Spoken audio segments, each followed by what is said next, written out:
Good evening, everybody, and welcome back to the Aviationrcnoob podcast. My name is Joe. And I'm Matt. We are on episode 83, and we have a full house, full deck, full channel tonight. We have Lee from Windcatcher RC with us here, and we have a return guest, Brian, Uncle Rah himself, who will be joining us for a little bit. And Matt, what are we going to be talking about tonight? Okay, so we're going to talk, we're here to talk with Lee about Windcatcher RC, what it's been doing in the hobby. We have a history segment on the Tomcat, so we're going to talk about that in a little while. And I know we also have what we've been all up to and all that stuff. And I think we're going to have a quick segment once again on remote ID because boy, oh boy, is it on everybody's lips. So we'll talk a little bit about that, but I don't want to spend too much time. I want to talk to Lee. That's what I want to do today. So, Lee, why don't we start talking about what we've done in the hobby the last couple of weeks? I know for Joe and I, it's going to be pretty quick. Lee, what have you been up to in the last couple of weeks? So I'm Lee Krieger from Windcatcher RC, and what I've been up to, I don't know, the last few weeks has been hectic, quite busy with, I just got back from Denver 3 weeks ago where we set at least one world record. I'm working with Josh Finn from J&H Aerospace. And his team. He's got several other people. He's a free flight guru. Yes, and that's why I was working with him on this project. Okay. We built an airplane. Windcatcher RC financed pretty much the entire build and provided carbon fiber for the airplane. What are we talking about? Like I saw YouTube with a guy who put together one of those little Balsa propeller planes. He made like a carbon fiber giant version. It's like 16 feet or something like that. Yes. So are we talking that size or are we talking bigger? Bigger. Yep. So that was ThinkFlight, and right. Yeah, great channel. I recommend everybody go out and subscribe to ThinkFlight also on YouTube. So ThinkFlight did a roughly 16 foot wingspan. He took it up in a balloon, dropped it at 399 feet, and the wings warped and it went into the ground, unfortunately. It's kind of sad to see it happen, but it's the hazards of the hobby, right? Right. Look, when you're trying to do something that nobody's ever done, it's a hazard. Yeah. So right, because he kind of created a world record for that, didn't he? I believe it was a world record. Like if it's not officially, right. it's unofficial. Well, and when you say official, there's multiple organizations also. I mean, you've got Guinness, you've got the FAI, right, and other organizations. What does FAI stand for? Do you remember? I knew you were going to ask me that. Of course. Well, because it's that's actually kind of out of my realm. That's more of a question for Josh Finn. Yeah, I'm not a free flight person, so I've learned a great deal about free flight in the last few months just working with him on this project. Mm-hmm. Okay. Yeah, well, we'll figure whatever that is. We're all looking up frantically. What is it? I don't know. Right. Some free flight international or something rather of aeronautics. I don't know. Who knows? We'll learn and we'll explain it when we get there. Well, that sounds pretty exciting that you've been able to kind of be part of that. But that kind of leads to one of the reasons why your company has been on the lips of a number of people doing things in the hobby is that you're one of the few people, I think. Is that true that you're one of the few people in the hobby that supplies carbon fiber? So that's one of the main parts of my business is supplying carbon fiber tubes, rods, strips, square tubes with square inner, square tubes with round inner, square rods. Okay. A lot of it. Now, what kind of size range are we talking about? Because I know for some of the like giant scale stuff, we're talking like, the big as my head kind of. No, that's not really that big, but they're right. But they're about the size of a hand railing. Some of them. And they're like, "Oh, that's a giant piece of carbon fiber. Seems oversized to me." And they're like, "Oh, no, it's exactly what I wanted." And I'm like, "Okay." Yeah, so the largest tube we currently carry is a 20 millimeter outer diameter. Okay. Here's the other thing. I'm looking at increasing my variety in my inventory, except I don't know what people need. So whenever I find out, I then try and supply that size. So and currently we go all the way down to 0.5 millimeter rod. Okay. And I'm looking at even smaller. I'm currently looking for vendors for even smaller because the free flight hobby requires very thin, very small carbon fiber. So. Okay. All right, that makes sense.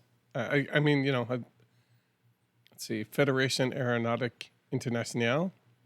That's FAI.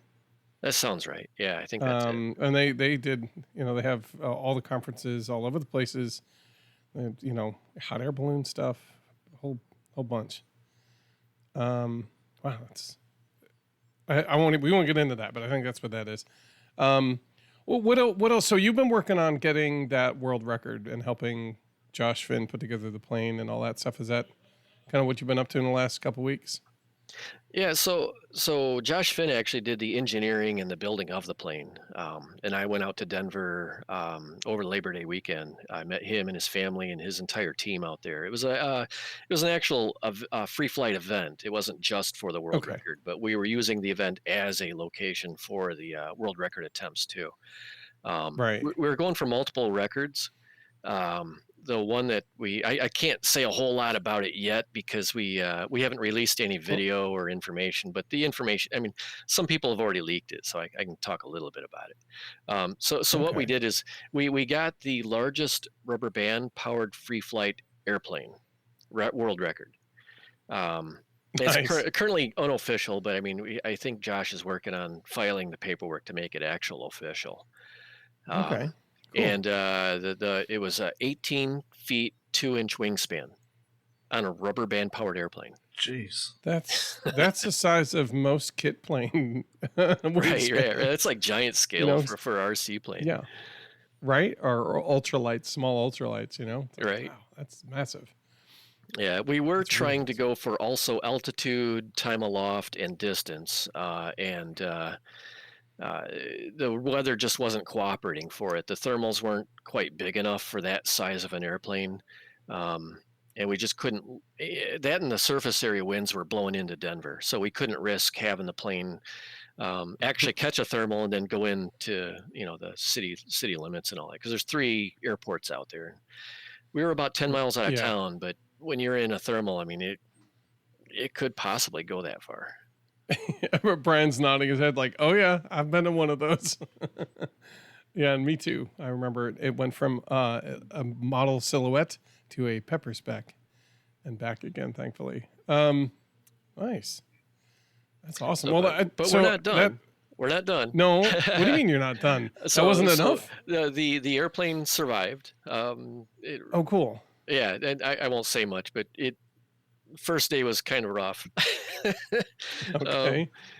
We had to do repairs that night, Friday night, but I'll leave it at that. I'll leave it for the video and Josh's commentary and stuff. But yeah, there's a little story to that. But no, the plane lived, and we're currently looking for new locations either this year or next year to do some more attempts and possible corporate sponsorship to help fund this the other world record attempts. Okay. Nice. And it sounds like ThinkFlight might be a competitor to that record at the rate he was going. Yeah, I can't talk much about that. No. He's a good guy. I highly recommend subscribing to his channel and supporting him. Right, and if anybody else wants to give that record attempt a go, it's always welcome, right? Oh, absolutely. Competition usually is the mother of invention, so. Completely agree. Yeah. Yeah. And that seems like it's pretty. The way you were talking, we talked about it earlier, and you sounded pretty, like a gentleman's competition, as it were. We can do a whole thing on the FAI. Holy cow! Yeah, They and have sometime in the near future, you should get Josh Finn on here too. Yeah, if we do, he's going to be our resident expert on all the things FAI, because there are all the classifications, and I mean, it looks like there's about 15 different classifications of championships. You know, and I know he's big into what is F1A. Oh, I can't remember what all the designations mean. There's so many different designations; it's ridiculous. Yeah. Anyway, that's a whole separate deal. I'm sidetracking. Close the side tab. Oh, fine. All right. Well, speaking of, what about you, Joe? What have you been up to in the last couple of weeks? Getting this man cave into a functional state. So it's been painted. I still need to do trim work around door jambs, window, and floorboards. But it's been painted. The new floor is in, and I hauled half of the new desk in. And today got my desktop set up so that I could be here tonight. Nice, cool. Be able to record on my regular setup as opposed to the microphone last week, which I don't think was problematic. It just wasn't the normal setup. And if anybody happens to hear some other sounds that make their way through, I don't even have a door on the man cave right now, so I can't even isolate myself. So that's how you got the the desk through the doorway. Well, yeah. I mean, the door had to come off anyway as part of the work. Yeah. But yeah. No, I just remember you're like, I don't know how I'm going to get this desk through. So I think I originally put it through and built it, and then now I'm kind of stuck. Well, very quickly, this desk belonged to the. She's now way up in the company, but she was like the VP of American Operations, and she may even be a little bit further up than that. She might be president of operations for U.S. or something. It's a nice desk. It's a nice desk. 2 sections, and the desk area has a nice bottom area with pull drawers and everything, and then upper hutch with cabinet doors. And when they put this together way back, they stuck the hutch on with double-sided sticky foam tape. And that was not coming loose to the point that I could rotate the desk and stand it on the hutch with weight, and it wasn't coming loose. It wasn't budging. Yeah. Holy cow. What kind of tape is that? Because we might need that to keep our planes together. It's like 5-year-old foam tack that's been in, like... It is not. That's no foam tack I've ever... No. The double-sided foam tape. They did something behind you. Mm-hmm. Go ahead. Yeah, you guys keep talking. I'll mute my side. You're good. Good night. So anyway, a neighbor came over and gave me a hand. I ended up disassembling the top half of the desk. And once all those panels were taken apart, and I got the hutch taken off, then it was just roll it into the house on a blanket, and the blanket lets it slide right through the house, and then put it all back together. So good night, Father. That was easy enough. And then I don't even have lights in the room right now. I've got a huge lights. What do I want to say? High lumen LED floodlight over in the corner that I use, but. I'd have it on now, but it would blow out my camera. So I was gonna say that's a small sun, isn't it? Near enough. Sun. Nice. Near enough. Well, how about you? Ooh, geez, I was hoping Brian would go first. Well, really, not a whole lot, honestly. I've been trying to reassemble the hobby room and continue to move the bits and bobs down, which is still a giant. I mean, for me, it's a giant undertaking. I get about 5 minutes. To move a box now, and then I go and move a box maybe a couple hours later, and I'm still moving this. I kind of shift things around. I'm like, ooh, I need this piece. No, I don't. I really just need to move the whole thing. Mm-hmm. So I've been trying to resist pulling things out and getting things taken care of as I see them when I move them. And I'm like, this is going to be bad. Richard Joy has been amazing, and he sent a whole 3D printed thing. He wants me to get my foam cutter running now. So he sent me all the parts, which is awesome, freaking great. The problem is all the little collared bearings are in that mess somewhere. I've got to find it. And I'm like, oh, I want to tear it all apart to find it, because that's like the one part there's a couple things I need. And if I find that, I'm going to find all the other parts. So I'll be able to put it together and have it ready. And I'm trying to resist the urge of pulling it all apart. I don't need to do that.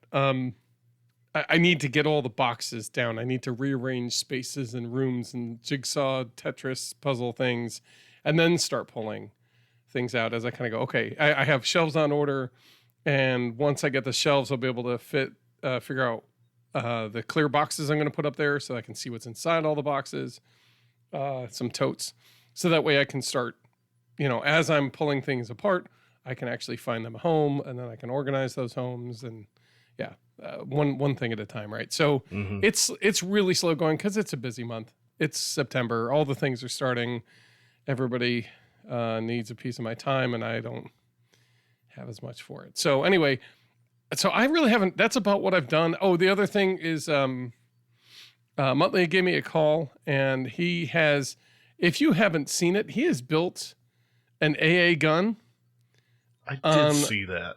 It works well. And so he basically, his ammo, I think he said was, one of these days we ought to have him on and have him talk about it a little bit more, but basically ping pong balls filled with, I think, water, or no, wait, ice, ping pong sized ice, so you can shoot it into the lake and not worry. Because his dad lives near a lake. So he's going to they shoot it at whatever's flying around RC. And then if it lands in the lake, then nobody really cares. Right. And it's not harming anything. And then if it hits a plane, then it works great. We'll punch a hole right through it. Yeah, well, that's his point. So he's like, I need something for the anti-aircraft gun to shoot down. And it's going to be like, Pearl Harbor or something. Yeah, I know. Can you make a Kate? Basically one of the Japanese torpedo bombers. So that way he can drop it into the lake, and he's going to have a couple boats. I guess he's going to kind of make some boats to put out there, and he's going to try to fly and drop a torpedo into him. In the meantime, with the AA gun shooting at it, I guess, with his nephew. His nephew's going to man the AA gun, which is pretty cool. And Joe, you remember meeting him, right? At Flight Fest? He was out there for we saw him for a few minutes. Yeah, for a little while. So he loves aviation too. It's pretty cool to watch him get excited about all the things. So he said, "Hey, could you design something really quick and easy to put together?" And so I'm almost done with that. I was trying to get to the point today and yesterday that I could have cut out and built the prototype just to see how it pulled together. Because then I was going to ask some friends who have laser cutters to maybe cut out a handful for him to have him, have it ready so he could just build them real quick. So, but I mean, ultimately I got basically through the design, but I kept squirreling all week again with all the different things that kept, I need this and I need that. And we got to go do that. And oops, we got to, and by the time it was all said and done, a whole week had passed. So it's like, shoot. But no, it's almost all the way there, and I'm excited to see it because it's going to come together pretty quick. And I think when you guys see it, I think you'll like what it looks like. So, okay. What about you, Brian?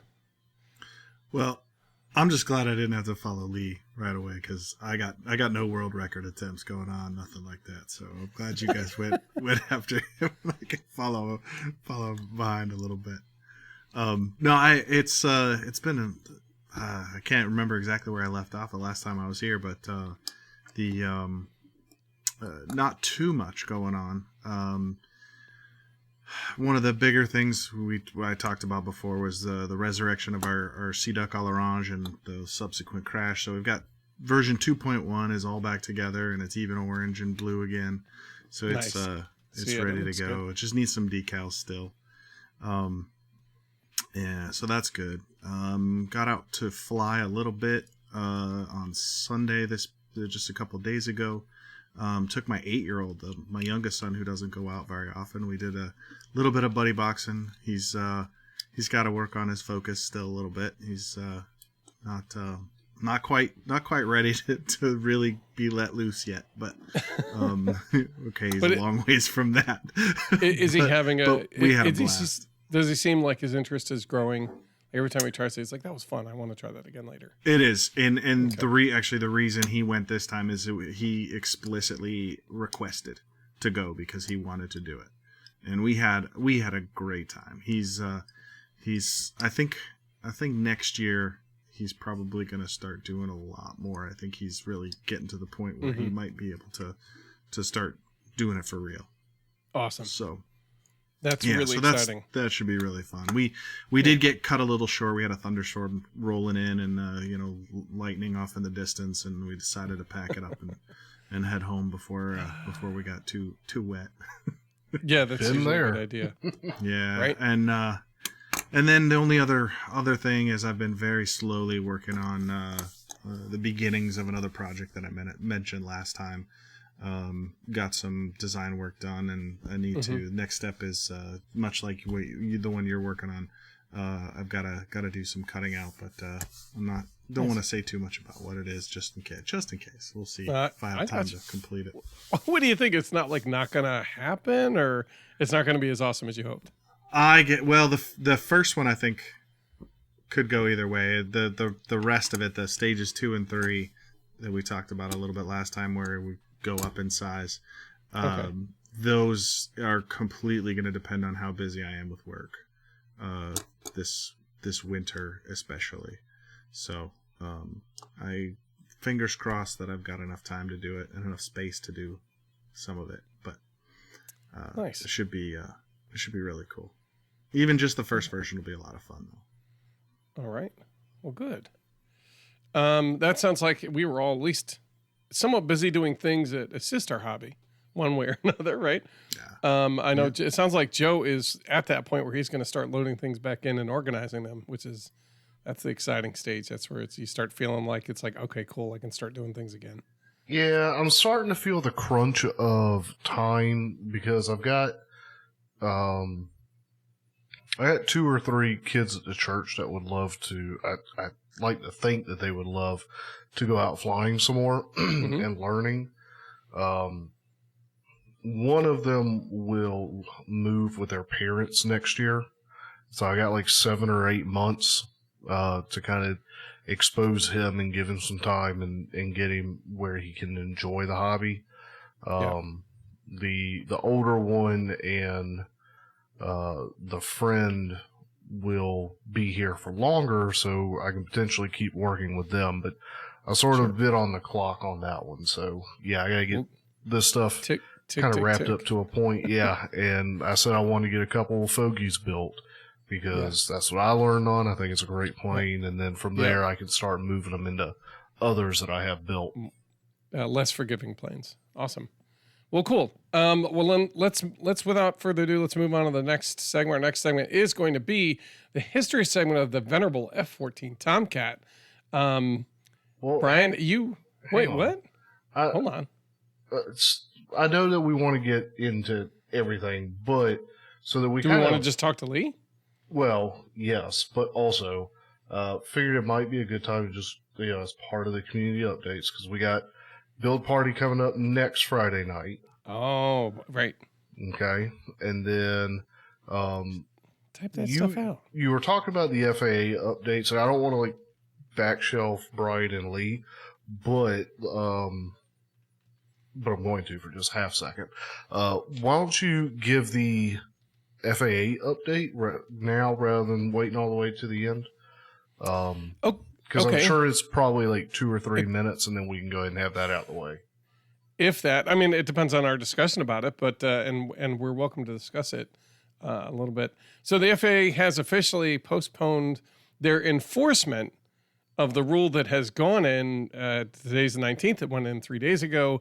It is official that everybody has to put remote ID units in their non-FRIA operated over 250 gram unmanned aerial vehicles. But that's been pushed back 6 months now. No, it's in effect. They will not enforce it for 6 months. So it'll be March, I think, 16th. It's in effect, but they're opting not to enforce it. So if there is an infraction, they will not bring about enforcement actions. So if it's brought to their attention, they could levy fines, right? Or punitive measures in some fashion or another.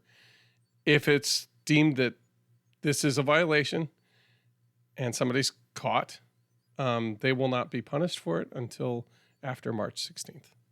As in, that they will not start punishing things that happen from March 16th forward. I got something to say about that. Just Go for it. Let's hear it. So I mean, yeah, so that's what happened. But so yeah, let's talk. All right, but here's the thing about the U.S. government and just in general the feds. When they say something like that, if it's not law, they can still prosecute if they feel like they want to. Even though they say they're not going to between now and the next 6 months, doesn't mean they actually will follow through with that. Or if they want to make a point and they could find somebody who they want to prosecute. I mean, there's nothing from stopping them from doing that. And I don't know. I just, there's a couple things. Yeah, go ahead. The couple things I would say is, one, if the FAA is not going to persecute, right, that's their business. However, the law can still bring you in and charge you with stuff. The problem with that is you still have to have people in the law enforcement who actually know that rule exists, because I don't think a lot of them do. Even the ones who are supposed to know, the ones who operate drones on behalf of their government agency, I don't think they know about remote ID. Agreed. I think the point is a majority of them.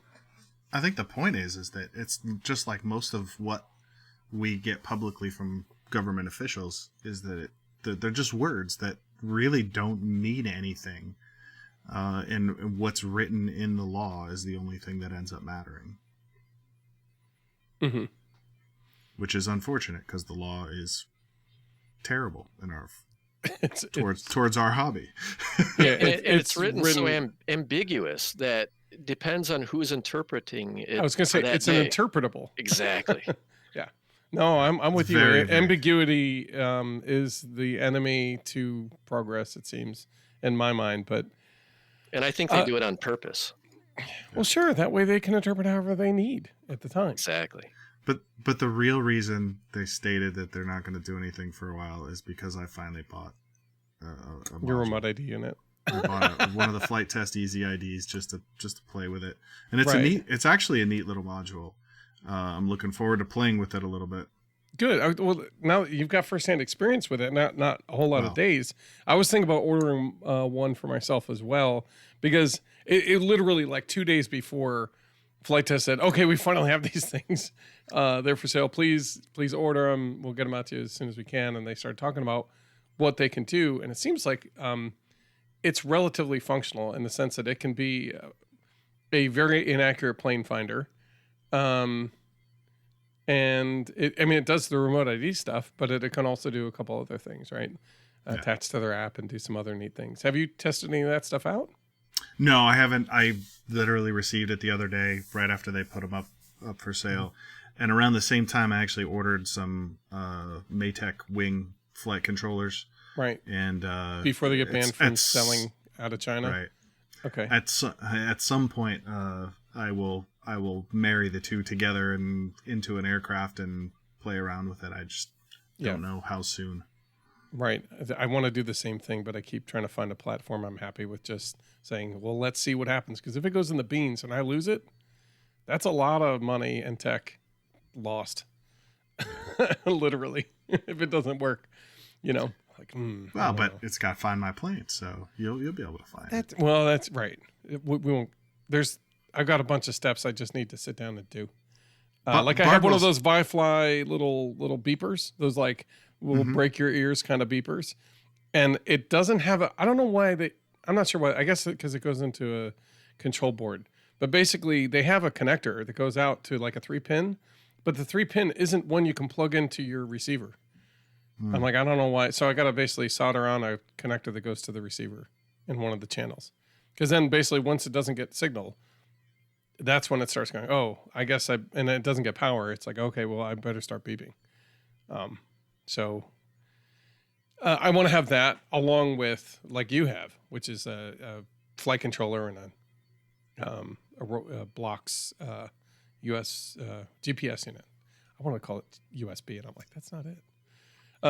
Yeah, so I wanted to get that all set up, and I didn't want to try it without both fail safes. One is the return to home, and the second is the beeper. Because if it does get lost in the beans, the only way I'm going to really find it well is the beeper. Although I can still use if it's got battery, if it's got charge, I can probably use the radio signal like I did last time. If you haven't seen it yet, Josh Bardwell has a video on the FT Easy ID already, where he was playing with it around his property. I didn't see that one. Nice. But yeah, I think I heard him describe. Yeah, it's not, I think not perfect, but it's not bad. I mean, it's as good as Bluetooth can be, I think. I think that's what he's saying. It's like it's really inaccurate, but that's okay. Like it's not the end of the world. It's okay. All right. Anything else we want to talk about with regard to remote ID or the build night or anything else? The build night is next. So that would be, what's the date on that, Joe? Is it 28th? 29th, the Friday. Okay. 29th between 8 and 11 Eastern Daylight Time, I think. Mm-hmm. Okay. I guess that brings us again back to the venerable F-14 Tomcat. Brian, why don't you take that away and tell us some things, a lot of things we know about the Tomcat, because if you haven't seen Top Gun, you must be living in a rocket and have never seen a Tomcat, or you're younger, maybe. But yeah, tell us the things we know and things we don't know. Yeah, well, I mean, let's face it, the Tomcat's a legend. It's been in a number of the blockbuster movies, not just Top Gun. Final Countdown, the other Top Gun movie, multiple. And it just has a presence that's just undeniable. It was a standout among the fourth gen fighters with the United States. And it first flew back in 1970. And then a lot of people think it was retired early. By the U.S. at least in 2006, and that was because of some political issues with who was ruling Iran, which is the only other country that ever operated it. And actually, there's even indications that Iran is still flying. They still may have a few Tomcats left that are airworthy even today. I should probably call it Rogue Nation rather than say Iran after the more recent Top Gun movie.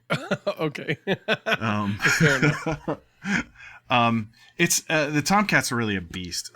It's extremely capable at very long ranges, as well as in close-in gunfights. It can turn inside the best of them. But it's 64 feet long, and with a takeoff weight as big as much as 75,000 pounds. It is not a lightweight. No, that's a big animal there. Yeah, it's big, and it slams down on the deck of an aircraft carrier every single time. If you've had the opportunity to watch a video of a Tomcat landing on a carrier, it just pounds the deck. It just hits it. It's a two-man crew. There's a pilot and a RIO, or a radar intercept officer, which they call him, whose main job is running that very powerful radar hanging off the nose, which was in the earlier versions was called it was an AWG-9. Was one of the more powerful radars ever fitted to a fighter back at the time. And then later they upgraded it to an APG-71 for those that care about the names of the devices. Okay. And the RIO was also really useful as an extra set of eyes when the fight gets close in. Anybody who's watched the original Top Gun remembers, Goose just turning this way and that and trying to tell Maverick where Viper was coming from as they're turning in the fight. It brings some pretty impressive visuals on film. If anybody hasn't seen the Final Countdown movie, I believe it was from 1976. It was early on in the Tomcat's career. It's it's a weird time travel movie, but where the modern at the time aircraft carrier goes back to World War II, right before the attack on Pearl Harbor. And it was the USS Nimitz, right? It was the Nimitz, yeah, and you see some absolutely stunning airborne. It was 1980. Lee just reminded me it was 1980. But just some stunning airborne footage of the Tomcats, and the I don't know if they used actual Zeros. I think they were Texans or something. But the stand-ins for the Zeros, just some brilliant air-to-air footage. There's even stories about during the filming of that, and after they're kind of done, they were using an old B-25 Mitchell as the camera plane, and they had a cameraman in the tail of the B-25. And the way they had the camera set up, he was hanging out the back with his legs hanging out. And one of the Tomcat pilots that was filming it, they wanted to get a real good close-up of the Tomcat in flight. And so he tucked right up behind that B-25. And the story goes that he tucked all the way up close enough for the cameraman to put his feet on the nose of the Tomcat. Oh, my gosh. Whatever, they were 10,000 feet or wherever they were at doing this. And just incredible. Incredible stuff. I hope it's not much higher than 10,000. That's where you start losing. You need oxygen tanks. Yeah. I would say they probably were definitely at that or lower. That's still ridiculously close. Yeah. Close enough to put your feet on it. That's insane. But the visuals of the Tomcat, it's very, very striking. And the thing that people usually notice first is the wings. It's kind of the party piece for the Tomcat. The wings are fully spread out. It's a 64-foot wingspan, so it's just as long as the plane. The plane is just as wide as it is long. But then it can swing them back and tuck them all the way back to a 68-degree sweep angle, and then it's only got a 38-foot wingspan, and that's massive. That's a massive difference. Yeah, and even ever since I was a kid and first learning about the Tomcat, the wing box in particular that allows that swing mechanism just absolutely fascinated me. It's the box itself is mostly made from titanium. It's all welded together from titanium plates, and it's they use a special welding process that's called electron beam welding. You see it from time to time even today. But it's not super common because it's a very expensive process. Working with titanium requires high heat in the working environment for it to really be workable. Yeah. As I understand it. So it's a very difficult material to work with. And it's also sourced solely from Russia, which is, if I recall right, they had to do a lot of shell corporations to purchase this separately and bring them all together to be able to make it. Yeah. In the 60s especially, that was true. There's some really great stories around the Blackbird, with CIA shell companies to buy titanium from the Russians. It was without them realizing it was the U.S. buying all that stuff for the defenses. Honestly, I'm surprised there hasn't been a movie about it, because it's that cool cloak and dagger, and you got super fast jets too. But the other cool thing about that wing box is it's got these giant pins right at the pivots for the wings, and in order to fit them together, you can't just slide them in. What they do is they heat up the titanium wing box where the collar, the outside of the pivot, they heat that up quite a bit so that it expands, and then they freeze the pins in liquid nitrogen so that they shrink a little bit. And we're talking, a few thousandths of an inch over this, 2-foot diameter solid titanium pin, and then they slide it down in while it's all while they're different sizes, and then as they cool together, they lock together and becomes a really tight, rigid structure. Which is pretty awesome. Yeah, it's kind of how the timing gear goes on the crankshafts on most engines and stuff.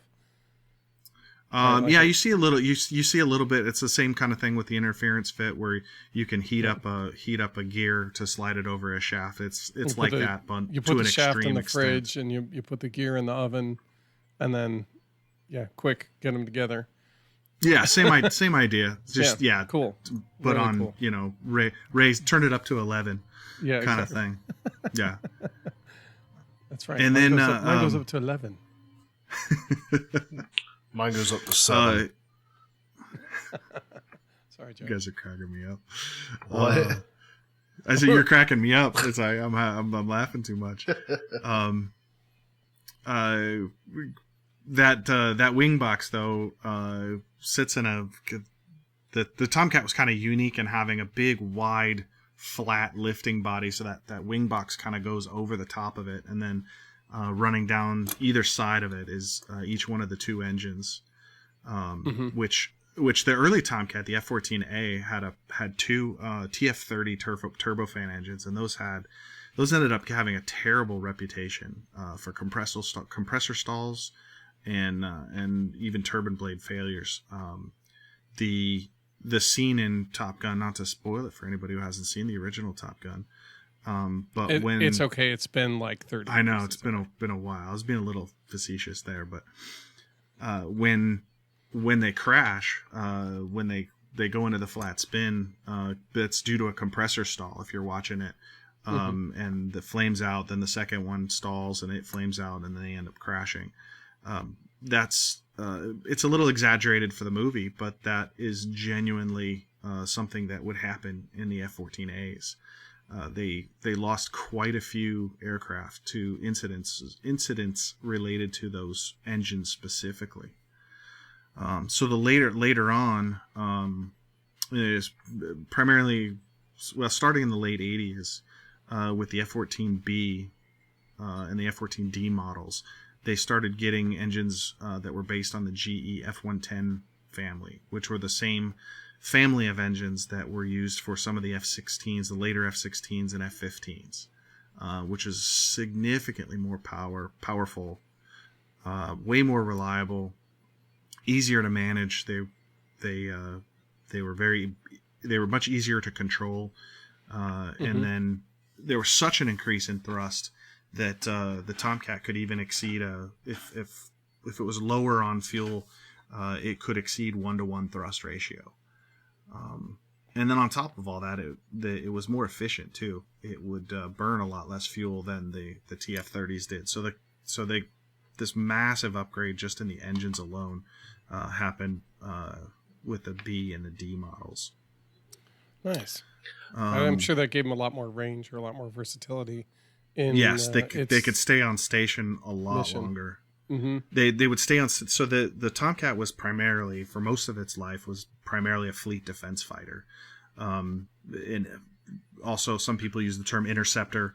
The Tomcat was in charge of keeping airborne threats away from the carriers and the carrier strike groups. Gotcha.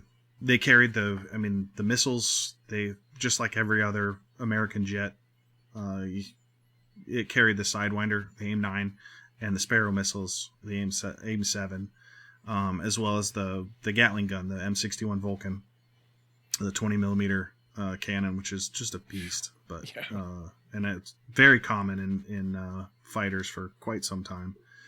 But the Tomcat had its own unique missile called the AIM-54 Phoenix. The Phoenix was massive. It was the size of a telephone pole. So huge. Wow. And it was very expensive at even in $1970 of over $1 million a piece. Jeez. But it gave the Tomcat crews a very unique capability in that they could carry up to 6 of these missiles, and they could track and kill. They could track 24 or 36 targets at over 120 miles, and take out up to 6 of them at a time. And this is the early 70s we're talking about. Wow. The Phoenix, the top speed on that Phoenix missile was well over 3,000 miles per hour, and it was well ahead of its time. There was nothing else could touch it at the time. It's like Mach it was 2.5. Very impressive. What's that? Is that like Mach 2.5 or 3? 3,000 miles depends on your altitude, but yeah. Speaking enough. of speed, the Tomcat is one of the faster fighters that the United States has ever had. At the rated speed was I think Mach 2.3 and change. Wow. Now they rarely would go that fast. Most fighters, they don't talk about it very much, but most fighters, it's very rare for them to go anywhere near that or even over Mach 2-ish. Because skin heating and things like that, the jets are never the same afterwards, right? And it requires quite a bit of maintenance to fix stuff after going that fast. Okay. But yeah, plus they're dumping they are fuel. very much capable of it. They're practically dumping fuel into the engines as fast as it can get in there. Yes. So they only have a very limited amount of time they can actually use that afterburner to get that speed. Absolutely. And then the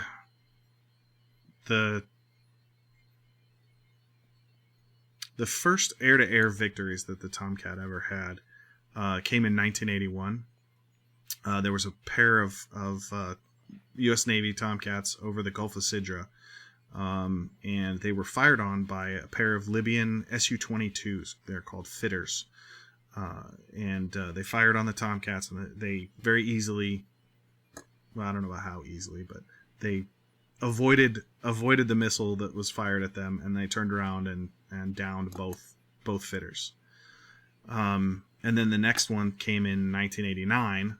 It was also over the Gulf of Sidra, and it was also Libyan aircraft. They were MiG-23 floggers the second time, and I don't think very similar situation. And the Tomcats splashed both MiG-23s, and it's kind of a unique incident in the fact that it was. I know it's the first. I don't know if others have happened since, but it was the first incident where all of the aircraft involved had variable sweep wings, which is pretty interesting. Interesting. I'd never heard the M23 called the flogger. I don't know.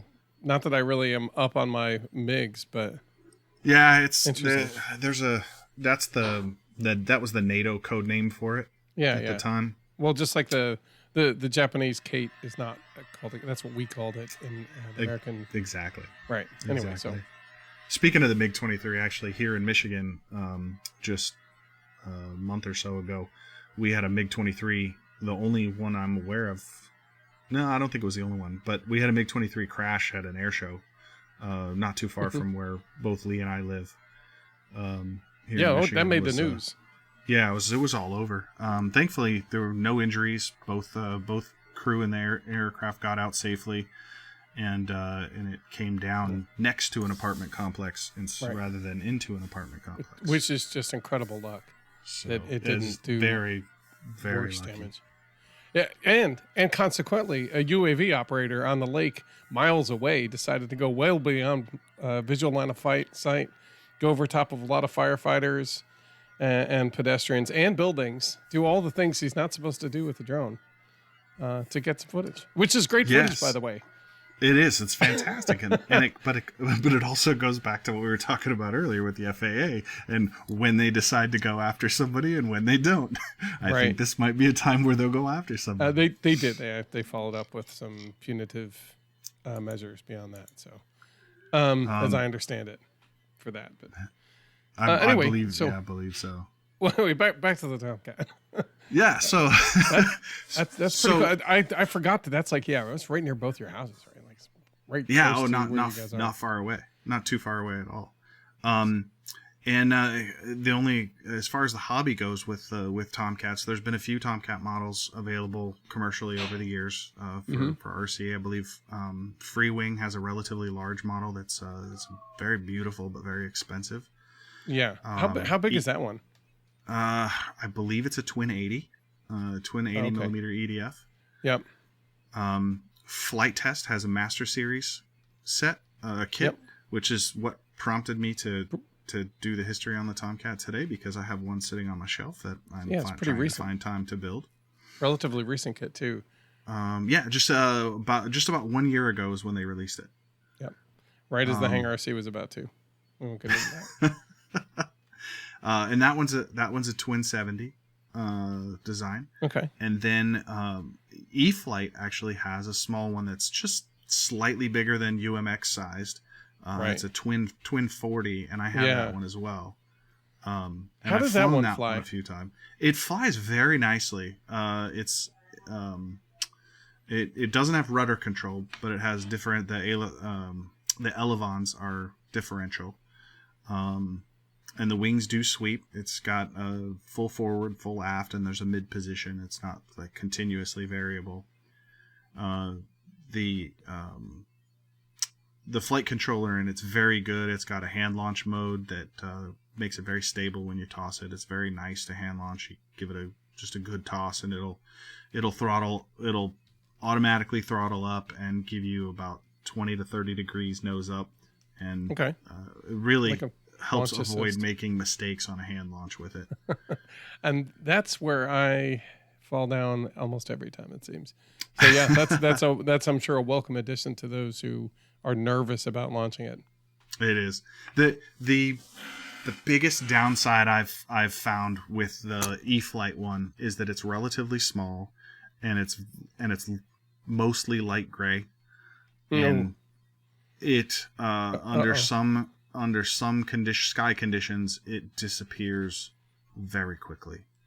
As long as I can see it, I have a blast flying it, but there are times where I get very nervous flying it because I'm not quite sure where if I've lost sight of it or not, or what the attitude of the aircraft is.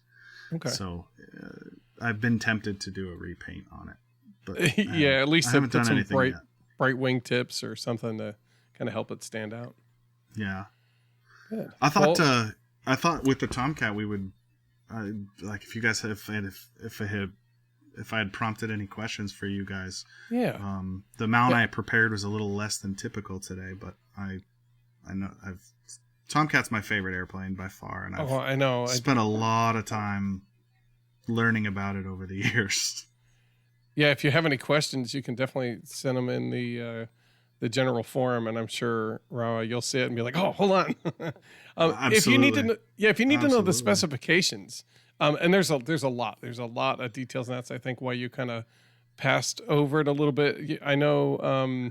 Usually the wiki article has a really good list of all the specs, and you went over all the big ones. I think, top altitude, silver ceiling is 53,000 feet.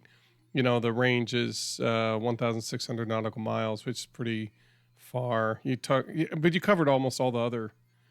Yeah, I feel like just pieces. about anybody can just read through a list. It's kind of getting through some of the cooler stuff.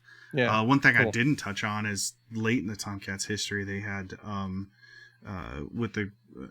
the Gulf Wars after Desert Storm, some of the conflicts. Then they started using the Tomcat for air to ground, which was never part of its plan. Right. And they gave it some additional avionics capability, and they started using it for air to ground. They called it the Bombcat for a while. Some squadrons were calling their jets that. Nice. And it proved to be a really effective air to ground platform, much like the F-15E Strike Eagle did as well. Okay. Around the same time, and then Right. At the same time the Super Hornet was being passed around, they were talking about doing a Super Tomcat, or Tomcat 21. That would have been.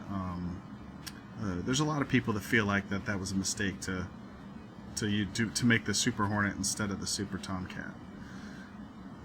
Well, Yeah, I'm sure there's a That's whole a teaser for someone for people to go do their own homework on that one. right. It sounds like there's a whole political history behind all that. Oh yeah, sure. It's I mean, it's just like anything. You can go very far down the rabbit hole. Nice, absolutely. Any questions from you, Lee? No, me? Joe? No, I just listened. I did have a Learning. question. Sure. And something that's always bugged me about the original Top Gun movie. Mm-hmm. To this day, I don't believe Goose should have died. Like, it was great for plot, but ejection systems. Even though the Tomcat was in a flat spin, I know this isn't necessarily a Tomcat question. It's just an ejection system question. But ejection systems should blow the canopy up and back, right? So that, because it sounds like you might know a little bit more about ejection systems than I do. But the canopy should not have been directly above them, right? Under normal circumstances, it would not have been. However, in a flat spin like that, which is which is something the Tomcat has done and can do, and is not generally considered recoverable, which is why they used it in the movie. You lose all forward speed, and it's literally spinning and falling straight down. Sure, but So when that canopy blows off, it goes straight up, and normally it's the air blast from having forward velocity that blows it back behind the aircraft. And so it's a little exaggerated, again, just like all movie things are. It's a little exaggerated for the movie, but it is a very real possibility of striking the canopy. And some of the more modern aircraft that, as ejection seats get to the point where they work at lower speeds and lower altitudes, especially in vertical takeoff planes like the Harrier or the F-35B, they'll actually run explosive cord in or directly on the transparent, the glazing of the canopy. The I'll say glass. It's not really glass like we know it, but, right. They'll actually run explosive det cord in the canopy glazing material, so that when the canopy blows off, it will blow that material apart, so that if that happens, they won't strike a big flat plate of glass. We'll say glass, even though it's probably plastic. I don't remember what. Yeah, one big material canopy shell as opposed hitting little pieces, as opposed to one big canopy shell that's far more rigid and heavy. Yeah. Yeah. And that's been going on for a while. I think they first started doing it one of the early planes, I don't know this is the first, but the Harriers, the A's and B's, first started doing it. And I recall as a kid, my dad got to go on a tour of a plant where they were making some of this stuff, and he had gotten a piece of the tubing that they fill. It was just the bare tubing, but I wish I knew what I did with it, but it was a piece of the bare tubing that they used for the explosive cord in the Harrier canopies. It was about a 6-inch piece of it that I had as a kid. Didn't they also start extending? Because the seats used to be just kind of almost like a back headrest, like in a car, and they started extending it up because they realized it's almost as much a kind of a roll cage condition. So they kind of like, I thought, extended it up just enough to protect the head and helmet. Yeah, so if it did strike anything, it would not impact the pilot first. Yeah, there's definitely some of that. And it's also just in general to protect the pilot's head, both in an ejection and also under high G forces. It gives them some place for their head to be, rather than the World War II planes where it ends right at your mid back and there's nothing to support your head, and when you're pulling hard G's.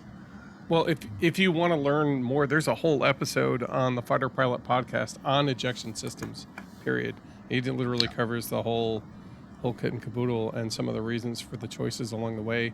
He has a guy who either he was the engineer, he was the safety coordinator for a number of the ejection systems. So it was a pretty interesting episode. Not that I want to have you go listen to other people too, but if you're interested, that's a really great resource.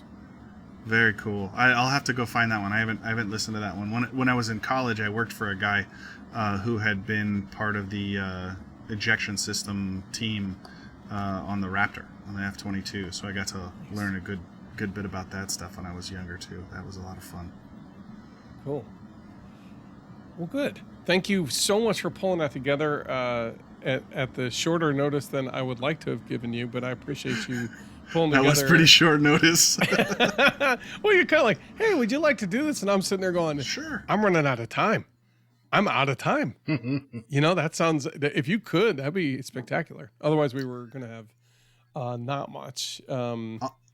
Obviously, I enjoyed doing it. I mean, to me, it's fun. I appreciate it. I enjoy it, and I'll be here as long as you guys will put up with me. Fair enough. Careful with the words. Hey, right. You're not much to deal with. All right. If you have questions about the F-14 Tomcat, or you have questions about what we've been talking up to so far, you can join our Discord and get into the general chat and start firing away at those questions. You can also send them to Joe at Joe at aviationrcnoob.com, and you could send it to me at Matthew at aviationrcnoob.com. You can send all your complaints to Brian. But no, I really appreciate you pulling that together for us. No problem. Thank you so much. And if anyone has any requests for other aircraft, I gravitate towards jets first, but I love all aviation, so I'd be happy to keep an eye out for other aircraft to do histories on. And again, complaints. Feel free to put them in the Discord. It's probably the best way for you to get a hold of me right now. Exactly. We'll have a link in the show notes. Speaking of thanks, I'd like to give a big thanks to everybody who's listening and all the patrons who help make this podcast possible and ease the financial load, keeping the website afloat and keeping us excited to get going with it. So thank you guys. I think without further ado, then I guess we're now finally on to our guest, Lee Krieger. Did I say that right, Lee? Yes, Lee Krieger, who is CEO and operator of and janitor. RC. And operator, boy, janitor. That's the big role there. Ooh, yeah, that's not easy. Of Windcatcher RC, and it's at windcatcherrc.com if you need to go get stuff. Right? Is that correctly? Yes. Windcatcherrc.com. Excellent. That's all one big phrase. All right. Well, let's get to meet you. Tell us about Lee Krieger. How did you get started? Where are you out of? What's the store about? All those things. Where would you like to start? All right. So I can just kind of start at the beginning of my interest in the hobby. Sounds perfect. I've always been interested in electronics in general, RC stuff. I didn't have anybody when I was younger. I didn't have anybody to really teach me. So I picked up a few things here and there when I was a teenager, kind of learned some stuff and didn't really get into it very much. My first flight on an airplane was actually when I was in the Army. My roommate did a lot of RC flight, and I convinced him to build me a plane. We went up a few times on the buddy system. At that time, it was a wired buddy box, and I flew okay. I mean, it was still very noob, beginner like. The controls, there's nothing like what we have today. I mean, the controls were really sensitive, and I got nervous, and I just said, "Hey, this isn't for me right now." I was afraid of crashing it and being out several $100s, and you know, in a Balsa plane, how many hours of time is put into building it? And it just wasn't for me at the time. So fast forward to, I want to say it was 2013. I was recovering one summer from a kayak accident, and I couldn't do much that summer. I had tore both my rotator cuffs, and Yikes. I was just browsing YouTube, and I came across this video and watched it, and wow, that was entertaining. Let's watch another one from these guys. Oh, that was funny too. Let's watch another one. You know how that goes. Down the rabbit hole of Josh from Flitetest, right? Right. 6 hours later. Yeah. So I got Josh Bixler and Josh from Flitetest to blame for my interest, and I then looked up where's my nearest AMA field and went and visited them that weekend, and that's how it all began. Nice. The guys there put me up on a wing buddy box. Okay. And it was fun, and I was hooked. Nice. So what kind of, like a regular, like we'll call it like a spec wing or like a Yagi? If you remember what those were. You mean the Zaggies? No, Zaggies, that's what. Yeah, no, this was actually Crash Test Hobbies Assassin. Very durable plane, and they're decent for combat and all sorts of fun. But no, that was my first real flight where I got comfortable and got hooked. So a few years later, I bought a Hotwire CNC for hobby use, and then in 2018, I decided, I'm gonna try and sell some stuff and hopefully finance my hobby. I was just hoping to make a few $100 at the end of the year so I could buy an airplane, right? Right. One or two airplanes, Isn't that the dream? Right. Yeah. or even start building my own airplanes, that I could design, and the business just took off from there. Yeah, Brian, yeah, you can't see video, but Brian's actually got one behind him. He's got one of my kits, the Gladiator, which is also a full contact combat kit that I make. Yeah, we'll get into that because I do want to talk about your kits and what. So back in the early days, what were you selling? So I decided to sell EPP foam. At the time I decided to do this, there was only one other person in the U.S. selling sheet foam, and I saw his prices, and they were decent. And I thought, I wasn't trying to put him out of business or anything, but I think I could do okay and be a competitor. So I found out where to buy the foam and how to process it, and did my homework and put together the website. I launched it in June of 2018. And then 2 weeks later, I get a phone call from my competitor, and he had already been working on this other thing. He actually ended up selling his business to a full-scale aircraft company. And then he said, "Well, and this is how I ran my business." Wow! So I was like, "Holy cow!" Yeah, it was great timing. So he basically just like, "I'm out anyway. Here, let me show you some things so that you can really get up to speed." Yep. And that's amazing. I really appreciate his time, and he helped me out with a lot of advice, how to's, and a few people in the business, and I made some other contacts through him, and that's how it really took off, is just selling EPP foam. Then a year and a half later, I went to the Toledo show in the swap area to sell the foam, and I decided I'll buy a few pieces of carbon fiber to sell too. And the carbon fiber was a huge hit. I mean, it was, I couldn't believe the sales I made from the carbon fiber. And that's what really launched the business. Yeah. If you look, especially around 2018, as we're heading towards COVID-19, a little bit before that, there just suddenly was this shortage.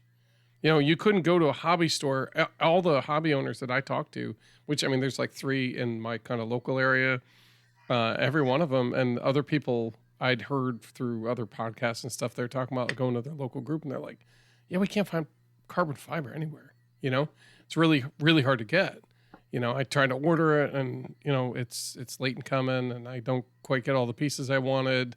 I don't understand it. It doesn't make any sense." And of course, it didn't make any sense to seem to be anybody. And I think then I started looking. We start talking to Greg Tanos over with the Depron. He's one of the only U.S. Depron suppliers, right? Isn't he and I'm like, only, or has he picked up some competition? He is the only. I think he's the only. Yeah. He's the only Depron importer, and he actually imports it by the shipping container from Europe. Yeah, if you ever find his Facebook site, you'll see occasional, like, here's the next crate. It's a shipping container filled just to the brim with boxes. But no, talking to him, and I'm like, the one thing that's difficult about this material is that, getting carbon fiber is really difficult. And he's like, "Oh, yeah, no. There's like 2 guys in the United States who actually has it at decent quantity, especially stuff for the things we use. Go to Windcatcher RC." He's like, and it was that and like a kite supplier. He goes, "Those are the places you got to go. They have the supply. Like, you got to go and talk." That's right. I think I remember the conversation we had with him on that. I remember the kite guy, and I remember that he had mentioned somebody else. That must have been Lee way back. Yeah, I think it was Lee. Yeah, way back. And he was, and I'm kind of like, "Oh, well, cool," because that's really the only way you can, using Depron. Other ways is a little bit. I don't know. It wasn't in my mental process. I'm like, this is just easy to go do. I'm like, I could see putting in carbon fiber, but like adding all this other junk. I'm like, what's the point of using Depron if you're weighing it down with all this other stuff, right? If I wanted to build Balsa, I'd build Balsa, right? In my head, I'm this is where I'm going. But either way, like once he kind of pointed me, I'm like, oh, okay, cool. And I looked at supplies, and you guys have exactly what you need for the hobby, which is perfect. Anyway, I'm sorry, kind of hijack that. So you started off with foam. Who were you supplying to? I mean, I'm assuming you were expecting that you'd be supplying to hobbyists, right? Yeah, my original intention was, yeah, to the hobbyist, for people doing profile planes, or if someone's hot wiring their own wing cores or something. You know, I can provide up to, well, actually I can provide up to 6-inch thick foam, but on the website it's up to two and a Okay. half inch because that's what's popular. Um, and I just got on the groups, the forums, RC groups, and a few others, and I just said, "Hey, I'm new. This is what I provide." I was contacted by a few businesses. Also, I can wholesale if anybody's out there who needs wholesale. Both Okay. foam and carbon fiber. I can wholesale. I got wholesale prices for it. But Nice. one of my biggest uh, customers was Jim from RA Cores. All of his foam and his carbon fiber from his kits are coming from us now. Buzzard models. Okay. Who is RA Yep, Cores? RA Not Cores. familiar. Yeah, he does profile planes for the most part, Okay. and a few others. But yeah, he's been in business for a long time. Oh, right. Yeah. I think the Okay. 90s, if I remember right. Yeah, I think it might be. Yep. He the Yak 55 was what Brian just kind of showed us over the screen. Okay. Cool. No, that makes sense. That makes perfect sense. I'm sorry, I got a little distracted there. Okay, so you started selling these things. I didn't realize you sold up to 6-inch thick. Were you selling to other than hobbyists, or? Well, like I was saying, I was selling to businesses also, like RA Oh, Cores, Buzzard models, microbirds, okay. Oh, okay. Microbirds. Yeah. race day quads. Um, and Because I've also done work with commercial, how do I put it?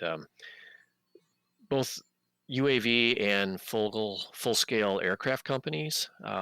I can't talk a okay. lot about those details because I've signed several NDAs, and Yeah, I can't remember which one is which, so I just don't talk about it.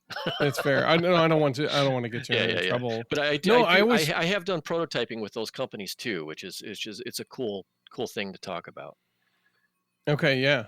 Yeah. Prototype. So what's a? Well, maybe you can't talk, but what's the process like? How is that different when you're doing with prototyping versus, I guess, working with some of the other kit manufacturers or with some of the other hobbyists? Right. Yeah. So how it's different is like for example, Jim from RE Cores. Jim would just place an order for so many sheets of foam, and I would just he usually comes picks it up from he lives on the East Coast. He'll drive. Oh, by the way, we're in Southeast Michigan. I don't think I mentioned where we're at. No. Okay. Yeah. Yeah. Yeah, we're Southeast Michigan. So, but anyway, yeah, no, he would just come get his foam, and he does his own cutting and stuff like that. So I don't do any manufacturing currently for other vendors. Um, Now that's something I've talked to people who are up and coming in the hobby. So there's possibilities in the near future I might start manufacturing as well. Um, but when it comes to prototyping, a lot of times what a company will do is they'll say, "Hey, we've got this proprietary wing, and can you cut it?" And I've got a hot wire CNC where my left and right sides can cut two different types of airfoil, so I can do blended Right. airfoils or special shapes or something like that for them. And then yeah, so I'll just quote them a price for what they're Hmm. requesting, and ship them out. Ship it out within a week or two, hopefully. Okay. But yeah, Nice. I work with them on their design, or if they got changes, I'll you know how prototyping is. You just you Right. work, Yeah. yeah. Yeah. Things change fast sometimes, Yeah. and It's like, you got to okay, that roll was with. cool. Can we Yeah, do this again, you got to but do roll this with and it. this and this? Exactly. Yeah, and we need it yesterday, and Right. We need it It's yesterday because we always have to. We have yesterday. to. Oh no, it's boy. been great though. No, I actually really enjoy working with those guys because they're top in the industry, and I've learned so much working with these folks. It's Hmm. funny because sometimes I'll get an email with all these formulas in it, and I'm like, I don't have a background in. I'm not an aeronautical engineer. I don't know what this stuff means. I just need the plotted lines for my Yeah. CNC to follow, Just right? give me the profiles, Yeah, please. exactly. So it's Yeah. kind of funny when I talk to these folks.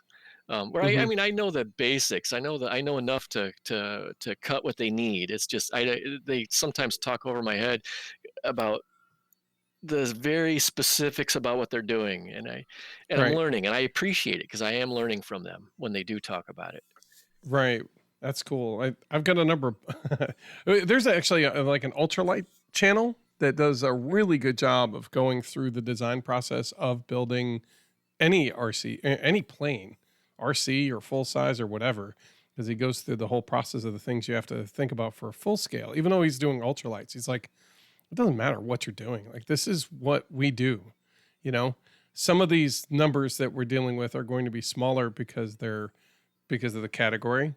But, you know, that's really it. Like, look at these, you know, that's really good at pointing you to some resources. I've been kind of following a lot of his stuff lately as I kind of poke through some of the more aeronautical engineering based books, you know, kind of how to build kit planes, how to do this. Like, I want to get into fiberglass, right? So I'm looking at all these process.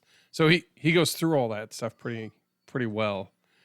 So yeah, I'll send you a link, see if it helps you kind of understand some of the concepts. Oh, absolutely. That they're rolling through. Because he really does a good job of kind of pointing you to, if this doesn't help you, here's a couple other resources you could add to your vocabulary and kind of help you understand it, because it's good. Well, Coach, did you have like a mission statement? Did you start with a mission statement and all that kind of stuff, or you just sort of said, I want to sell this stuff so I can pay for the hobby? Well, that's your mission statement. That was my mission statement. No. Originally, yeah, but you know, right. I got to make the wife or keep the wife happy. You know, just keep spending everything on the hobby and still be married. Wait, what? Oh, okay, yeah, maybe that. Well, there's a caveat.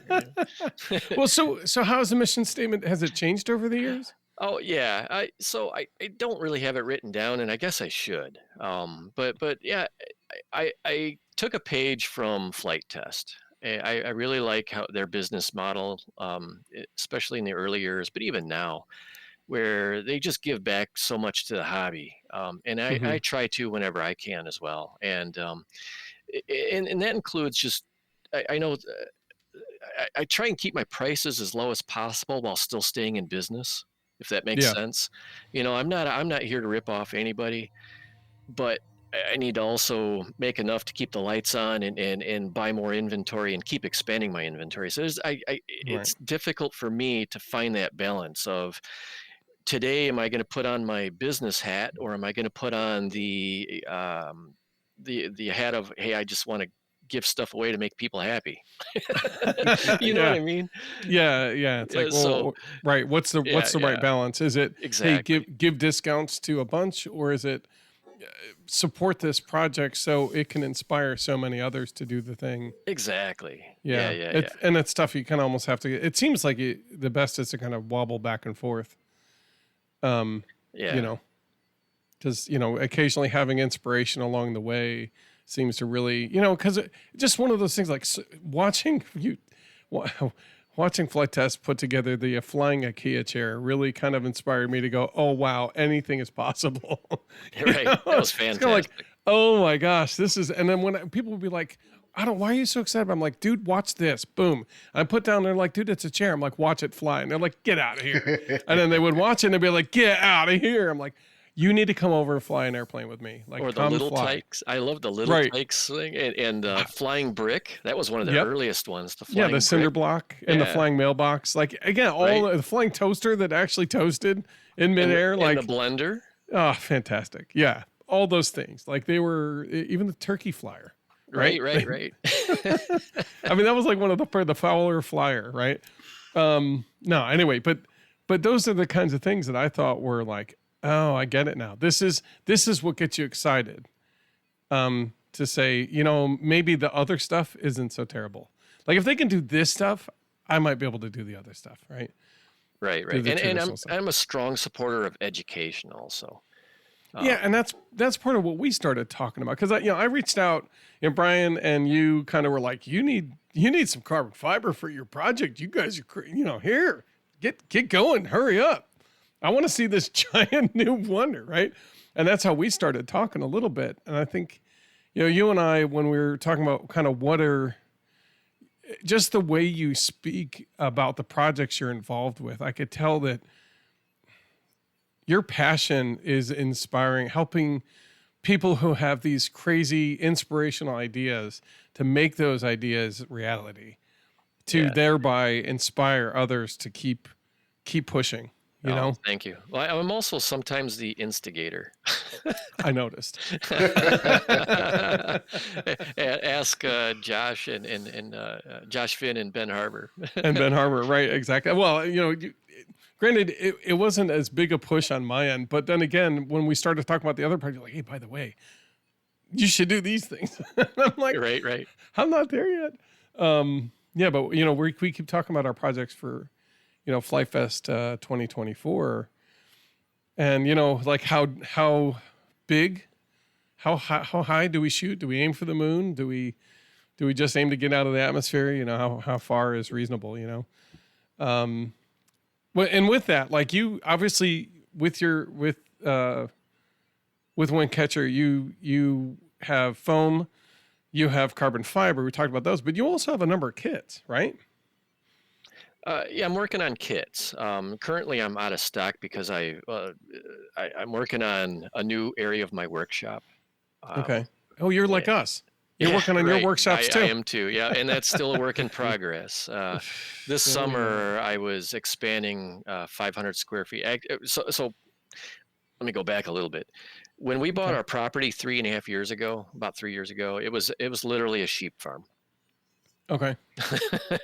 We had there was our house that we live in, and then there was a second house which is a converted garage. It's now my office. It's world headquarters, world international headquarters for Windcatcher RC. Perfect. Which is also where I used to do all my shipping and receiving out of too. Okay. It's only about 1,000 square foot space, so it's kind of tight in here. Well, yeah, it was a garage. It was very, very packed with foam and carbon fiber. Everything. Wall to wall to ceiling. It was packed. It was awesome. Yeah, right. Well, as Greg Tanos would tell you, like you can clearly see, like foam takes up a lot of room. Oh yeah. And that's why it's so light, but it's like, oh geez, you know, I need a lot of it, but I need a big space to house it. Right. And so I've got also 2 pole barns in the back. Okay. The one, previous owners used to grow pot in it, so it was kind of shoddy, and I think they were smoking when they installed the electricity, because there was literally outlets nailed to the wall with bare wires. It was crazy. I mean, I'm not kidding. I'm not joking. So I got pictures. Oh, please tell me you've nuts. at least gotten that to be a little bit safer for you and everybody involved. Yeah. Oh no. Before we moved in, that was the first thing. I ripped it out. Yeah, absolutely. Yeah. And no surprise, there's evidence of a fire in that same barn. I'm sure. I'm sure. So, but anyway, so I slowly worked on converting that first barn into my workshop space, where the hot wire CNC is at. We have a mechanical slicer that I can slice up to 1 inch thick, holding a pretty good tolerance. When I'm doing like 3, 6, and 9 millimeter thick foam, I'm holding a tolerance of about 0.1 to 0.2 millimeters across the entire sheet. Wow. Oh, wow. Yep. And that's pretty solid there. Right. Yeah, and we slice everything in house. When I first started out, I was having my supplier doing it, but no, we do everything in house now. Okay. And I've recently also just finished building a CO2 laser. I have a 100 watt CO2 laser with a 3 foot by 4 foot working area. And I can do up to roughly 500 millimeters per second cutting or etching. Right. That's moving. It's a beast. Lee, buddy. He gave me a tour of it a little while back after he finished it, and it's a beast. Okay. Well, excellent. Yep. And I'm assuming it's at this point up and running, and now you're in trouble. It's operational. Right. Every time I turn it on, the lights dim down.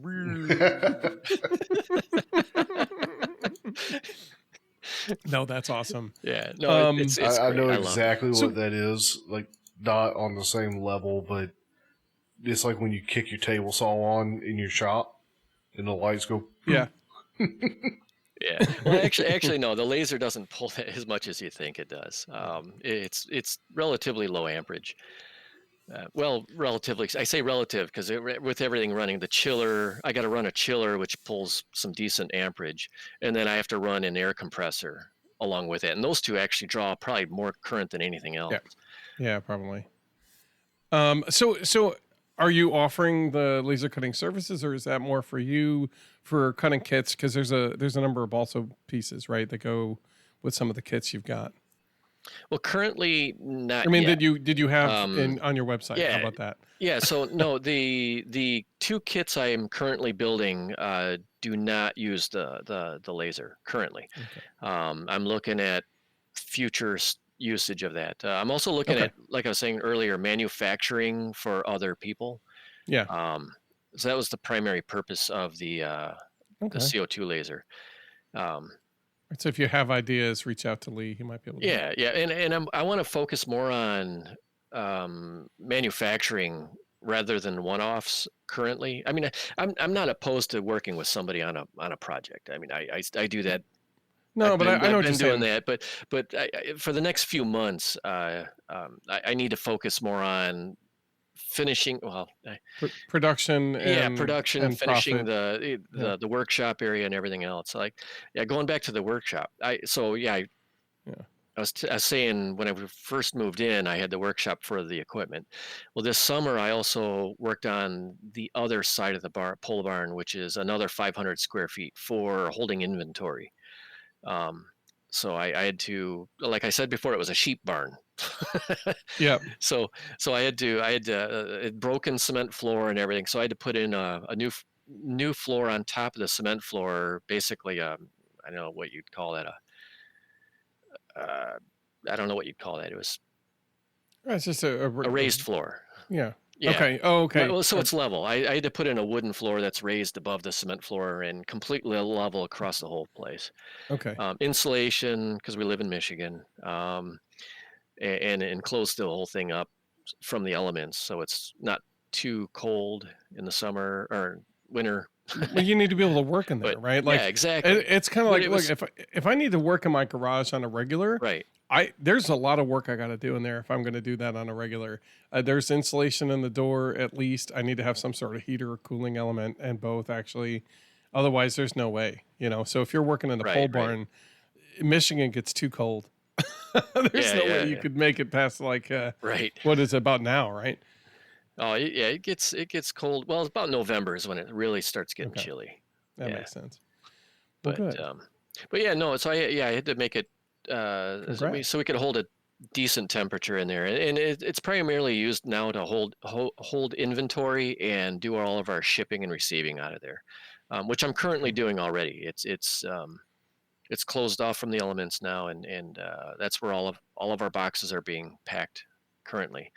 Okay. Not quite done with it yet. I don't have any power in that room, so I have like 3 extension cords running in there to power the light, the computer, printer. For I don't know, whatever county you're in, fire department, don't go talking to Lee yet. Give him some time. Right. No, I did it well. I mean, it's 12 gauge extension cords, and they're 25 feet long. I'm not pushing it too hard. No, I'm kidding. Only because I know that whenever we had an inspection in the place I used to work, they're like, right, all right, those cords you need, it's too many. Right. They're not permanent outlets. If you need outlets, that we need to make outlets. Running 3 air conditioners off it. Yeah, right. We weren't going to talk speaking about from experience, having run multiple gaming computers and a window mount air conditioning off of an extension cord with power bars plugged into it, so long as the cords aren't melting, you're doing okay. Oh my God. Oh, the things I learned. So you had your air conditioner blowing on your cords, right? No, the air conditioner was blowing on us. The cord was starting to get the cord was very warm, and connectors were starting to get a little soft. Yeah, that was gaming. So okay-ish would be. What's that? Okay-ish would be. Yeah, that was high school, early college time. Oh, okay, we were getting we'd get together and have gaming parties where we'd have all of our computers set up. And yeah, that'd be the watts we pulled, man. Nice. Yeah, the things we do when we don't realize how potentially dangerous it could be. Yeah. Anyway, didn't mean to sidetrack. No, we're good. No, it sounds like your business is expanding, and you're really kind of working on finding space to make sure that it continues to grow, which is good news. It also means that the hobby's pretty healthy, right? What kind of trends have you seen in the hobby? Anything that we could talk about, or? I'm still trying to get a grasp on all that, because when we moved right after COVID, actually during the COVID years, this later COVID years when we moved in here, and before COVID, I wasn't very well known. Mm-hmm. And so it's kind of hard. I'm still learning what the trends are. My business is growing. I mean, like every month is a little bit better than the last month. It's a good problem to have. I wouldn't even say it's a problem. No, it's a good thing, right? But part of that is I'm still learning. I'm still learning what people need, what they want. It's like sometimes I'll have an item, whether it's servos, motors, whatever, sitting on the shelf for 3 months, and then suddenly somebody will buy all 10. I'm like, I don't know why. Are they working on a project? Could they not find it somewhere else? Right. I don't know. I'm still learning what people need, what they want. And if you know ahead of time, if you can let me know, I'll source it and get it in, Okay. Yeah. So it's almost like if you have on your list of items, just say, hey, if you don't see it or there's a quantity you wish there were more of, click this, send us an email, let us know. Right. Yeah. And we do have a contact form on our website. Yeah, they can fill out. I almost wonder if in that situation and similar, like you had 10 of a thing on the shelf and it sits there forever, and then all of a sudden it all gets bought, if you can't reach out to that particular customer and say, hey, apologies for reaching out to you directly like this, but, this isn't something that's been selling and you bought all of it. So what's the reasoning? Is it something that I need to make sure I'm keeping in stock, or is this a one-off thing that I just happen to be the guy that had it? Yeah, I don't know how well that goes across in communicating with customers. Right. No, that's a good thing to bring up. And I have done that in the past with some customers, and I get a whole range of answers to that. Sometimes it is everybody's been sold out but you, and so they bought everything, or hey, our university is having this contest and we just needed X amount of whatever it was. And sometimes it's just, hey, I just wanted to stock up my shelves. Usually I have these, Or Brian had a terrible idea and decided to order a bunch of stuff. You're right. Terrible, my foot. That has happened more than once. I believe it. Well, good. That's what I want to make sure that people know. Like, if they're looking through your inventory and they're kind of like, man, I wish there was this, right?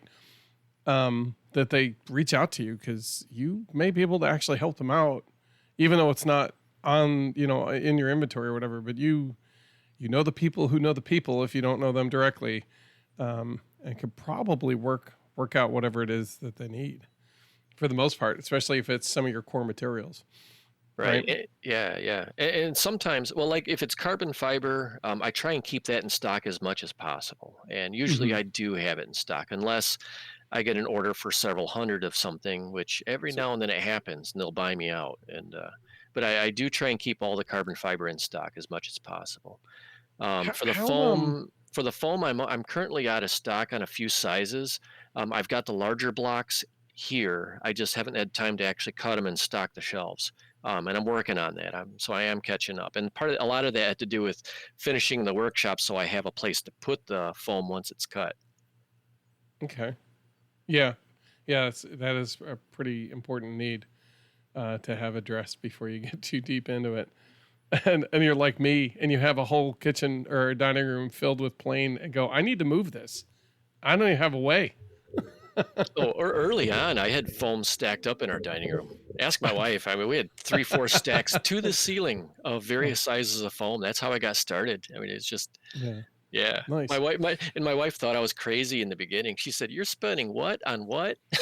Right? And you're like, come on, this is going to be the thing that we're going to But love. so long as like half of yeah. it sells, I break even, and the rest of it I can Right, keep. right. That's how we sold Right, it to our people. Yeah. Like, come on, we're breaking even. We're not even spending anything in the hobby specifically for this part. And now my wife is helping me pack orders and stuff. Yeah, So cool. she's on board finally. 5 years later. Awesome. Hey, so I noticed the carbon fiber tends to be exactly 1 meter. I'm assuming that's because the manufacturer, that's how they issue it out. What if you wanted something longer? Like, some of the projects we're looking at far longer wingspans than 3 feet, right? And if we wanted something bigger, is that even possible to get, or is that that's cumbersome to ship and it costs more than it's worth usually? All right, so you've got several questions there. I do. I'm sorry. I jumbled all together because they're all rolling out of my mind. Yeah. So to answer the first, I mean, those are all great questions too. I'm going to try and remember all of them. That's okay. If you miss a couple, I get it. Yeah. The reason why it's a meter is because when I first started looking into this, that's what was being sold by my supplier. Okay. And so that's what I started selling. That seems to be because a meter is slightly longer than 36 inches, which is a yard. So people who need a yard can get a meter and have a few extra inches if they need it. I forget what is it, like 39 inches. Yeah, it's like 3 inches and 5/8 or something like that. Something close to that anyway. Longer. So they actually get a little bit bigger stick than a yard. Also, shipping anything 40 inches or longer tends to have a much larger charge tacked onto it from both USPS and UPS. I don't even touch FedEx. They're a lot more expensive. Yeah, well, when I first looked into it, FedEx prices, they were quite a bit more expensive. But in our local area, we had some bad problems with FedEx. Not the drivers, but just their warehouse. I don't know what you call it. Distribution center. It was not the best. Okay. I don't know how it is now. Hopefully they fixed all the problems, but right. But at that point, you have to move away from them if it's not functioning for you. So, and I have negotiated rates with UPS, especially for things like the foam. So shipping foam is a little cheaper for us than if somewhere were to try and do it on a retail basis. Okay. Or not retail, but like a private. If I wanted to send it to Brian, like, hey, check out my kit. Right. And I'm sending it out. It's going to be X amount of dollars. And right. Yeah. If you send it, it's better. It's a better price. Yeah. So I can get it longer. If you need it to be 48 inches or 50 something inches or whatever, I can get it that way. It's just that shipping goes up quite a bit once you start looking at sizes like that. Okay. The other thing I would recommend to a lot of people who need that size but don't want to spend too much is they can actually splice the carbon fiber together. Say like they need an 8 millimeter outer diameter tube, but they need it to be, 6 feet long. Right. They could then, because it's got a 6 millimeter inner diameter, they could then take either a 6 millimeter tube or rod and put it inside and splice it together. So what kind of adhesive would you use? Would it be? So first you have to prep the tubes. The one that goes inside, typically the tolerances are a little off. Sometimes they don't quite fit.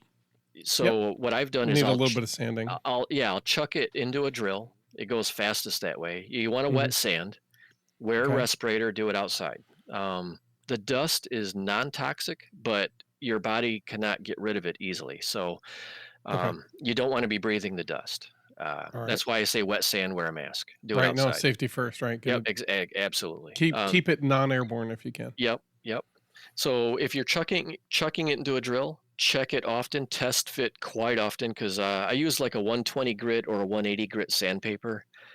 It goes pretty quick, and you can Okay. you can over sand if you're not paying attention. So sand it, Okay.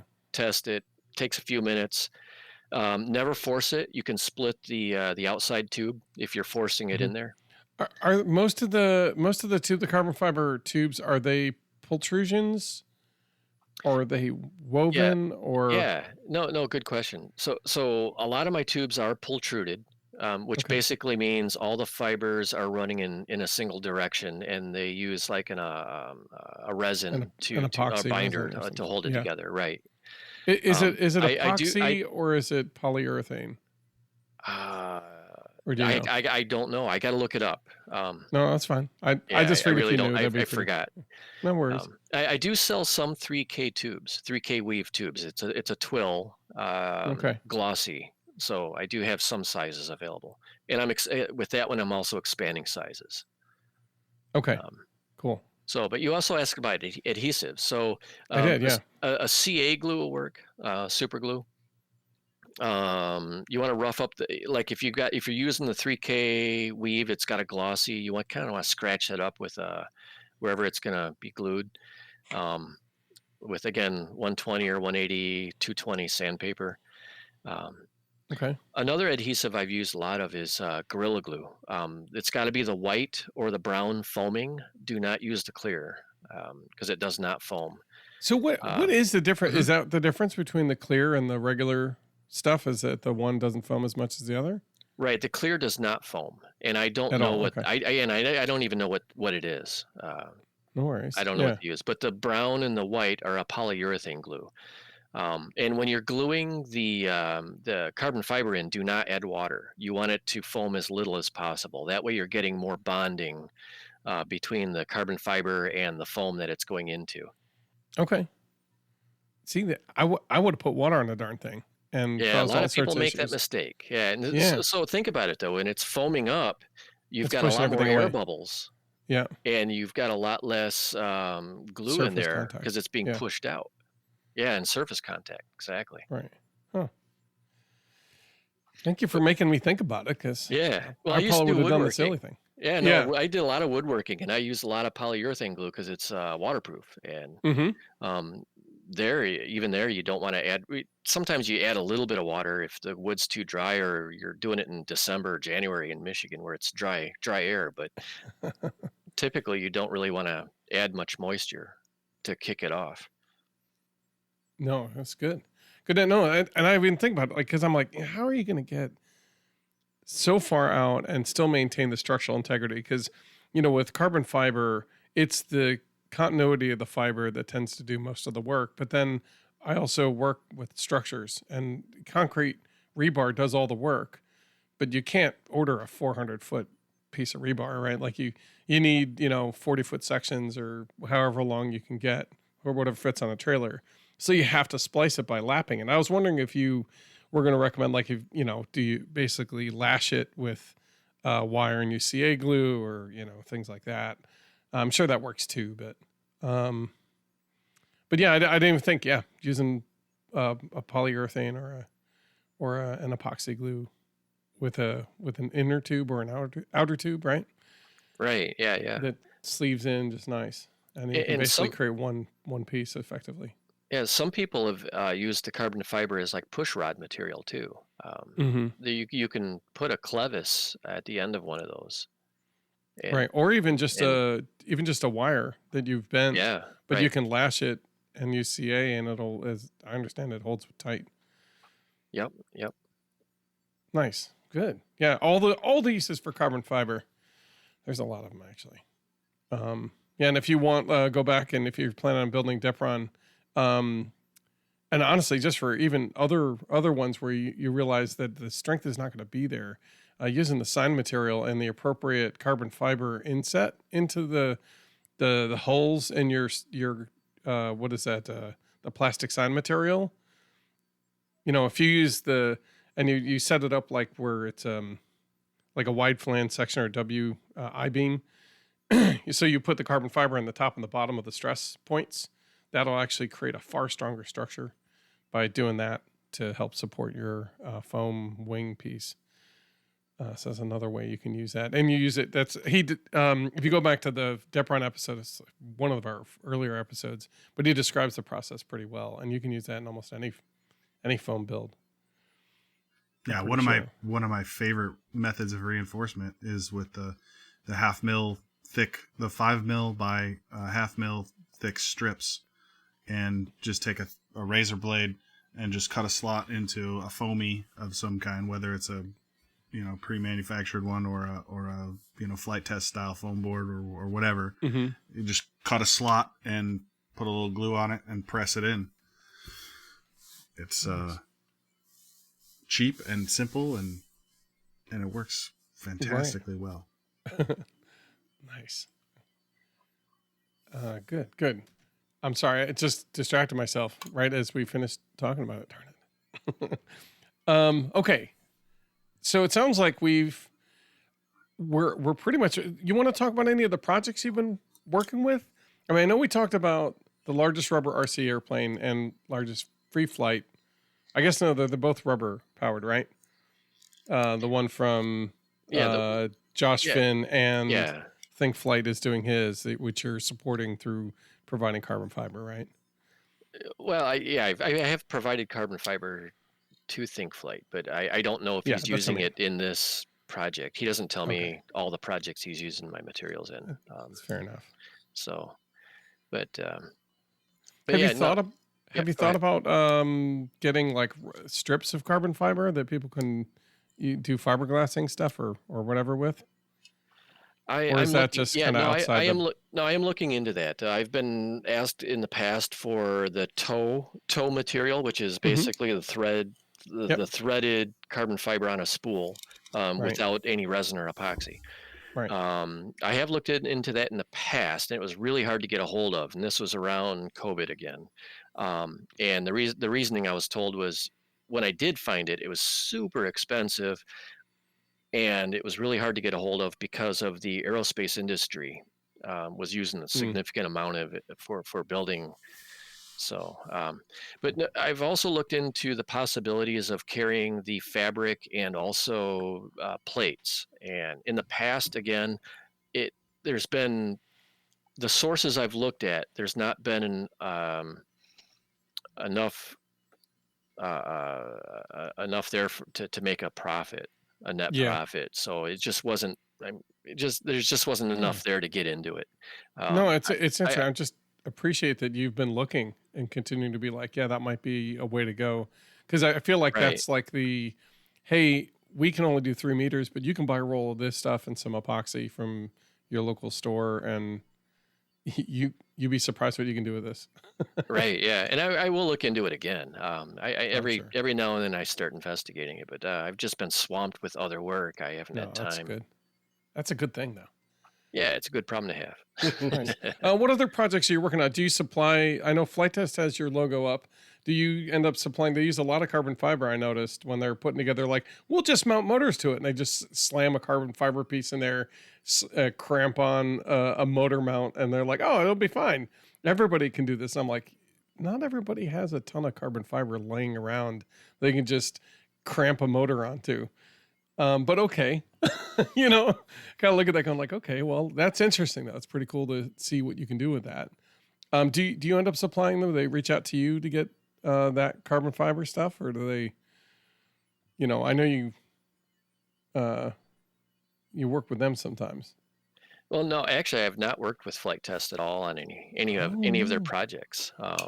So I'm open to it, Flitetest, if you're out there listening. I don't know if they listen to us. Yeah, I don't know where they I don't know where they get their carbon fiber. Okay, yeah. So I've got wholesale rates. So if they want to work with me, I could help them out with that. Okay. No, I don't know where they're getting it from. Did you get a chance to meet any of those guys over during Flight Fest? Because I know you came out to Flight Fest. That's one of the things I want to talk to you about. We appreciate you, by the way, helping us with our Flight Fest 2023 project of the Giant Noob Wonders. So both you and Brian, I know, kind of worked together to make sure we had some of the spars that we were looking to use. We had to fight over it. That's what I heard. You don't need to fight. I appreciate it though.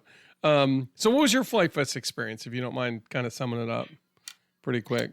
Oh, it was fantastic. I mean, that was the second time I've been to Flitetest. I didn't get much flying in. I was having radio issues and just talking to everybody. And that was a great thing. It's just talking to everybody. Yeah. I got to meet a lot of people in person who I've chatted with by emails or seen in the videos or whatever. And even meeting you guys was awesome. Yeah, that was a lot of fun to sit and Yeah. talk for a long while. We sat for a long while. It felt like it wasn't enough. It felt like it went by too fast. Right. I think we got to do it again. Okay, Uncle. Uncle. Yeah. Right. Yeah, I'm trying to think. No, I don't have any good reason to get up to Michigan. For any other reason other than to hang out with you guys, which is a good enough reason. But I'm just thinking like, ooh, does my work bring me anywhere nearby? No. Boise, Idaho, and Albany, New York. Really not that close. Not at all. Oh, I know. I'm like, nope. It's no closer than here. So, anyway, maybe when I get a plane, I'll come out. So one of these days I'll get to that. Well, good. Okay. So are there anything, so we're about to get to a lightning round, but, is there anything else you wanted to talk about that we maybe forgot to ask or squirreled too far to come back around to? Because I know one of the things we talked about was kind of your love of inspiring people to do the thing, to get involved. Yeah, so I think that that's a good segue into. I think someone actually asked a question in the interview chat. They did. Let me bring that. It was Tony. Yeah, go ahead. Tony Flying Tiger. He said you get involved in sponsoring a number of unique projects, and one of them was a fun fly recently as well. How do you find these projects, and what it is? Oh my God, I can't even read today. Holy cow! And what is it about them that makes you want to get involved? What is it that inspires you to get in there?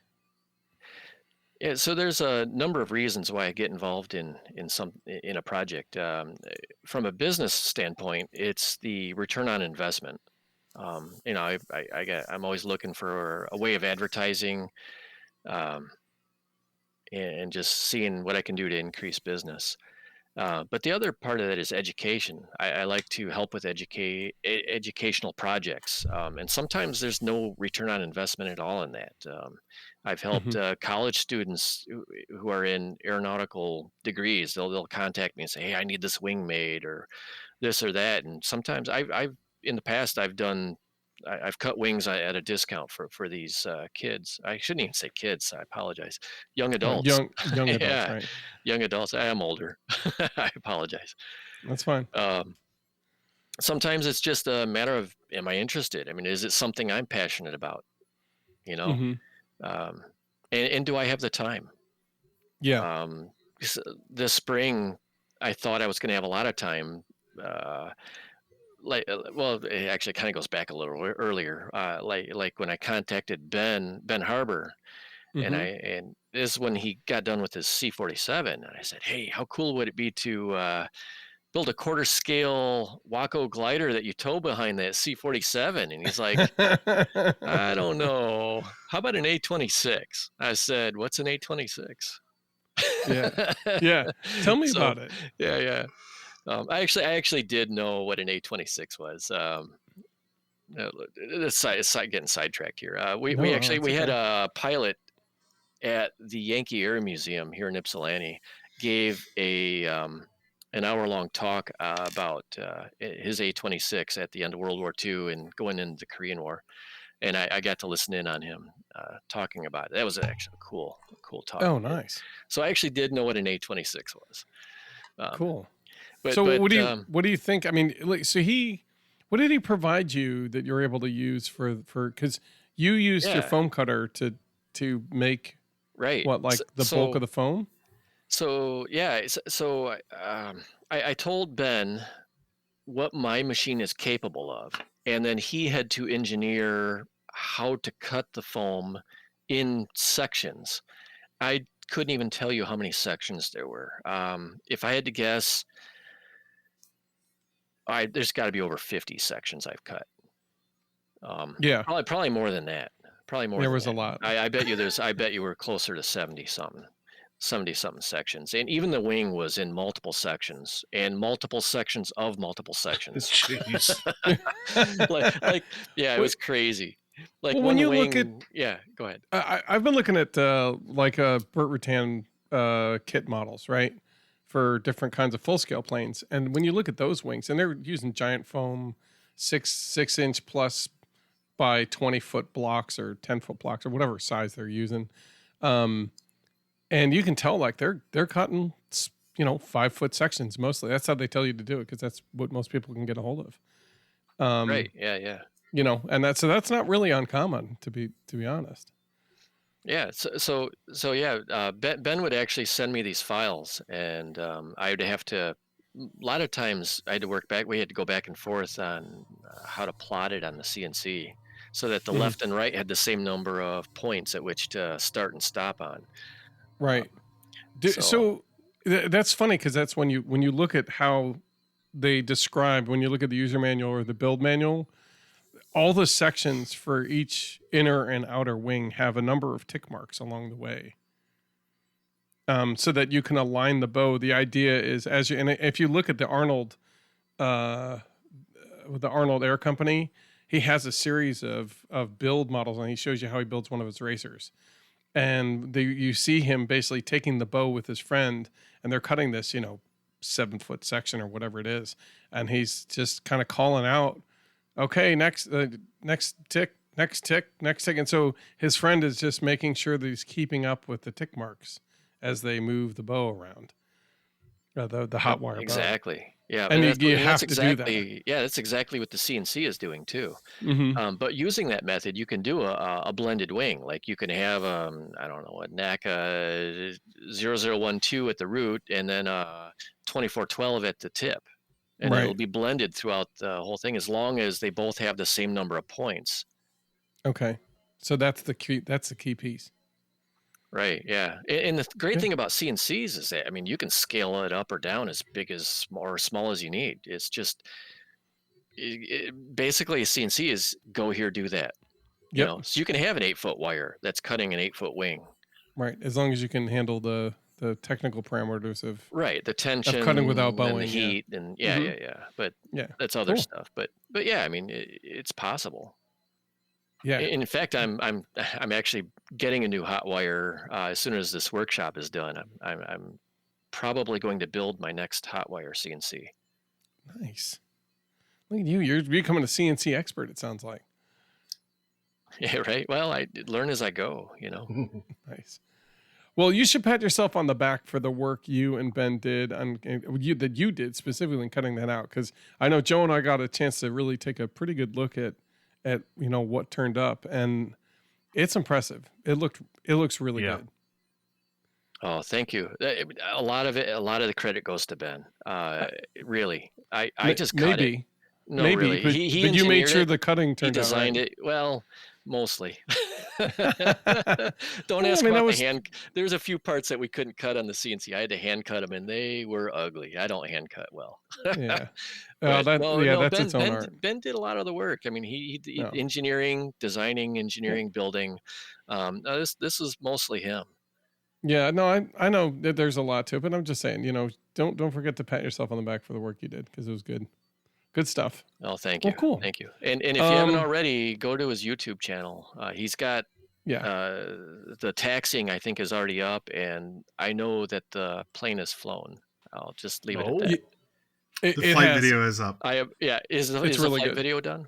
Yeah, first flight video is up. I can't remember. I probably even watched it and don't remember. Yeah, he basically said it starts out with, I'm pretending like it hasn't flown, but it has. But you'll see. That's right. Hold on. That's right. He did post it. Yeah.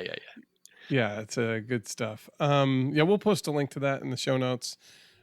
So go take a look. Hopefully, if you got a chance to see it while you were at Flight Fest, if you were there, it's worth taking a look at his finished product, kind of flying through the air. It's pretty cool. I think with that, if that's what we're done with most of the questions from the interview, we do have a lightning round. You ready? I don't know if I'm ready, but let's go ahead. That sounds good. Joe, you want to give this a start? Yeah, You usually started so off well. I think you get the idea, but a lightning round is a rapid fire, typically this or that type question. And just answer the first thing that comes to mind. Don't feel any pressure. It's just for fun. You ready? Okay, I have one question. Yeah. What's the context? RC. Yes. Okay. Ba-da-da-da-da-da-da-da-dum. Okay, All right. Joe, Sit or stand? Stand. pinch your thumb. Pinch. Glider, EDF, jet, 3D, park, or wing? Oh, all the above. Nice. Fun fly or competitions? Oh, fun fly. Balsa, foam, or carbon fiber? Oh, well, foam and carbon fiber, of course. There we go. Okay, a black, orange, or blue? Orange. What is that in reference to?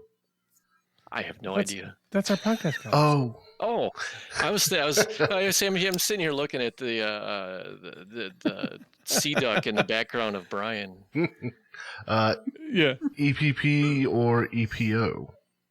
EPP. Is there any other? I don't know. There's a whole spectrum of foams. Yeah. Actually, I am looking at EPO currently. I've got a request for somebody, and I'm probably going to start carrying it. Nice. Spectrum, Futaba, Fly Sky, or Free Sky, or OpenTX. FR Sky. I don't know. How do you say that? Yeah. I've seen Yeah. Free Sky and FR Sky. That's yeah. I don't know. FR Sky is what I was trying to get at there. I'm Okay. sorry. I should have had that right. Yeah, and that's OpenTX anyway, right? I don't remember. Is it? I think it is. Okay. But the jumper is also OpenTX. Yeah, that's kind of. I think a lot of people associate the jumper and the Radio Masters with OpenTX. Yeah, Even though the FR Skies, and then there's the Fry. My Tyrannus is Free Sky. OpenTX too, though. It is. I know. All right. So Micro, park, or giant scale? Oh yes, I fly everything. I actually have. What's considered giant scale? At what point is it giant? I think it's over 60-inch wingspan unless it's a jet, and then it's a combined length of 72 inches. I think between. So I have flown giant then. Okay. Probably. Yeah, I may have those distances wrong, so it may actually be more like in 7 foot plus. Well, by that definition, I have flown giant. Yes, you have. You and I both have. Well, yeah. Then that makes it twice. 2 different planes I've done it. Wire cutter or CO2? Well, I'm kind of Which of your babies? Which of your I'm babies? kind of torn because I mean the hot wire cutter is what I've built the business on, but the CO2 is pretty cool. Yeah. Okay, nice. And last but probably the most important question that we have here, chunky or smooth? Peanut butter. I don't even know what that's in reference to. Peanut butter. Peanut butter. Oh, well, chunky. Okay. Does it Nice. change Does if it- you add marshmallow fluff? No. Okay. Yeah. Always got to Actually, check. I can't even have peanut butter. I know it's so sad. Oh no. Well, hey, look. You know what? If that's what it is, I'd rather you feel good than eat peanut butter and feel awful or die. But I can't have almond butter. I've never tried that. Yeah, I didn't even know it existed. I suppose I did. I don't know. Seriously? Yeah, It's like in every store next to the peanut butter for all the for all the people who are allergic to peanuts. Exactly. Well, now I know. Thank you. You've enlightened my world. It's broadened just a little bit more today. Thank you. Appreciate that, Lee. Yeah. Nice. Here to help. Oh, great. Well, thank you. So, Lee, that concludes the lightning round. You made it through. Yay. So what was my score? Yes. Oh, perfect. It I was passed? amazing. Did I pass? Yeah, you got the right color in my mind. All right. And you definitely answering chunky properly because there's only one way to answer that. No, I'm just kidding. You got an 11, Lee. You got an 11. Yours goes all the way up to 11. Excellent. But no, you did really good.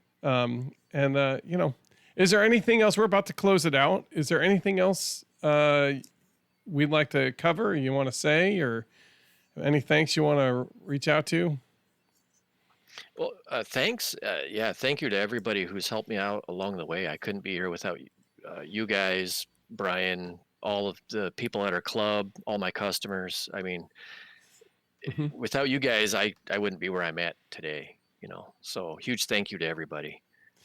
I'd like to thank Lee's wife for supporting you in your endeavors so that we could all enjoy some amazing foam and carbon fiber. Absolutely. She is amazing. And the Gladiator kits are pretty awesome. So thanks. Nice. All right. Well, anything else, Matthew? No, I could talk to Leaf all day long, but I'm going to yeah. talk to him about secret projects. So yeah, why don't we close it out? So we can move on to secret project talk. Yes, secret projects. One last Go thing, for it. everybody, visit windcatcherrc.com for your EPP foam, carbon fiber, and other RC accessories. Absolutely. In fact, I was going to say that. Guys, do us a favor and go check it out. Whether you think you need anything or not, windcatcherrc.com. Just have a look around. At least see what's there.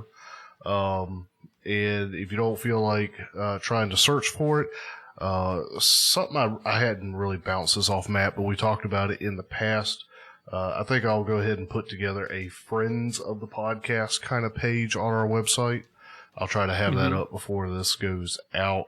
And we'll stick Windcatcher RC in there, and then I had to put some other links to guys that we've interacted with, had on the show before, but we'll have you there. So you can either go directly to windcatcherrc.com, or if you're over on our website, you can go to the Friends of the Podcast page and get the link there. The links will also be down in the doobly-doo, as Matthew Colville says. And if there's nothing else, I can go ahead and work on the outro segment. Go to it. Guys, as always, we thank you for tuning in and listening. We hope you've enjoyed listening to this conversation as much as we've enjoyed having it. Lee and Brian, thank you both so much for coming on and thank you both. gracing us with your presence. And a thank you to you guys. Glad to be here. We're just glad we can finally get you on.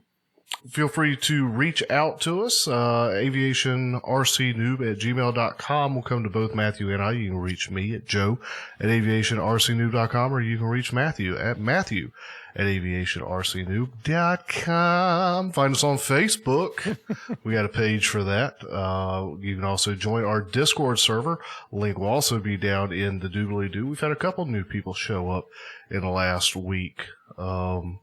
Yeah, welcome to those guys. I don't have their names right in front of me, but welcome to newcomers. Hopefully you guys will come out and join us, because this episode goes out on Saturday, but that following Friday we've got the build party, and then there's another one coming up in October. And finally, thank you to our patrons who continue to help keep the lights on, and at this point are keeping the lights on this podcast, so that Matthew and I can keep doing this and sit down every 2 weeks and just talk shop and have a good time. I think that's... And we hope that it's valuable to you. Hopefully. Good. And that's all I got. Last second, guys, anything? Big thanks to Lee. Thank you so much for coming on. Thank you, Brian, for doing the impossible with almost no time. And otherwise, no. And thanks for the listeners for tuning in and hearing us babble for a while. All right, guys. Well, we're going to get on out of here. We will see y'all next time. Bye. Bye-bye.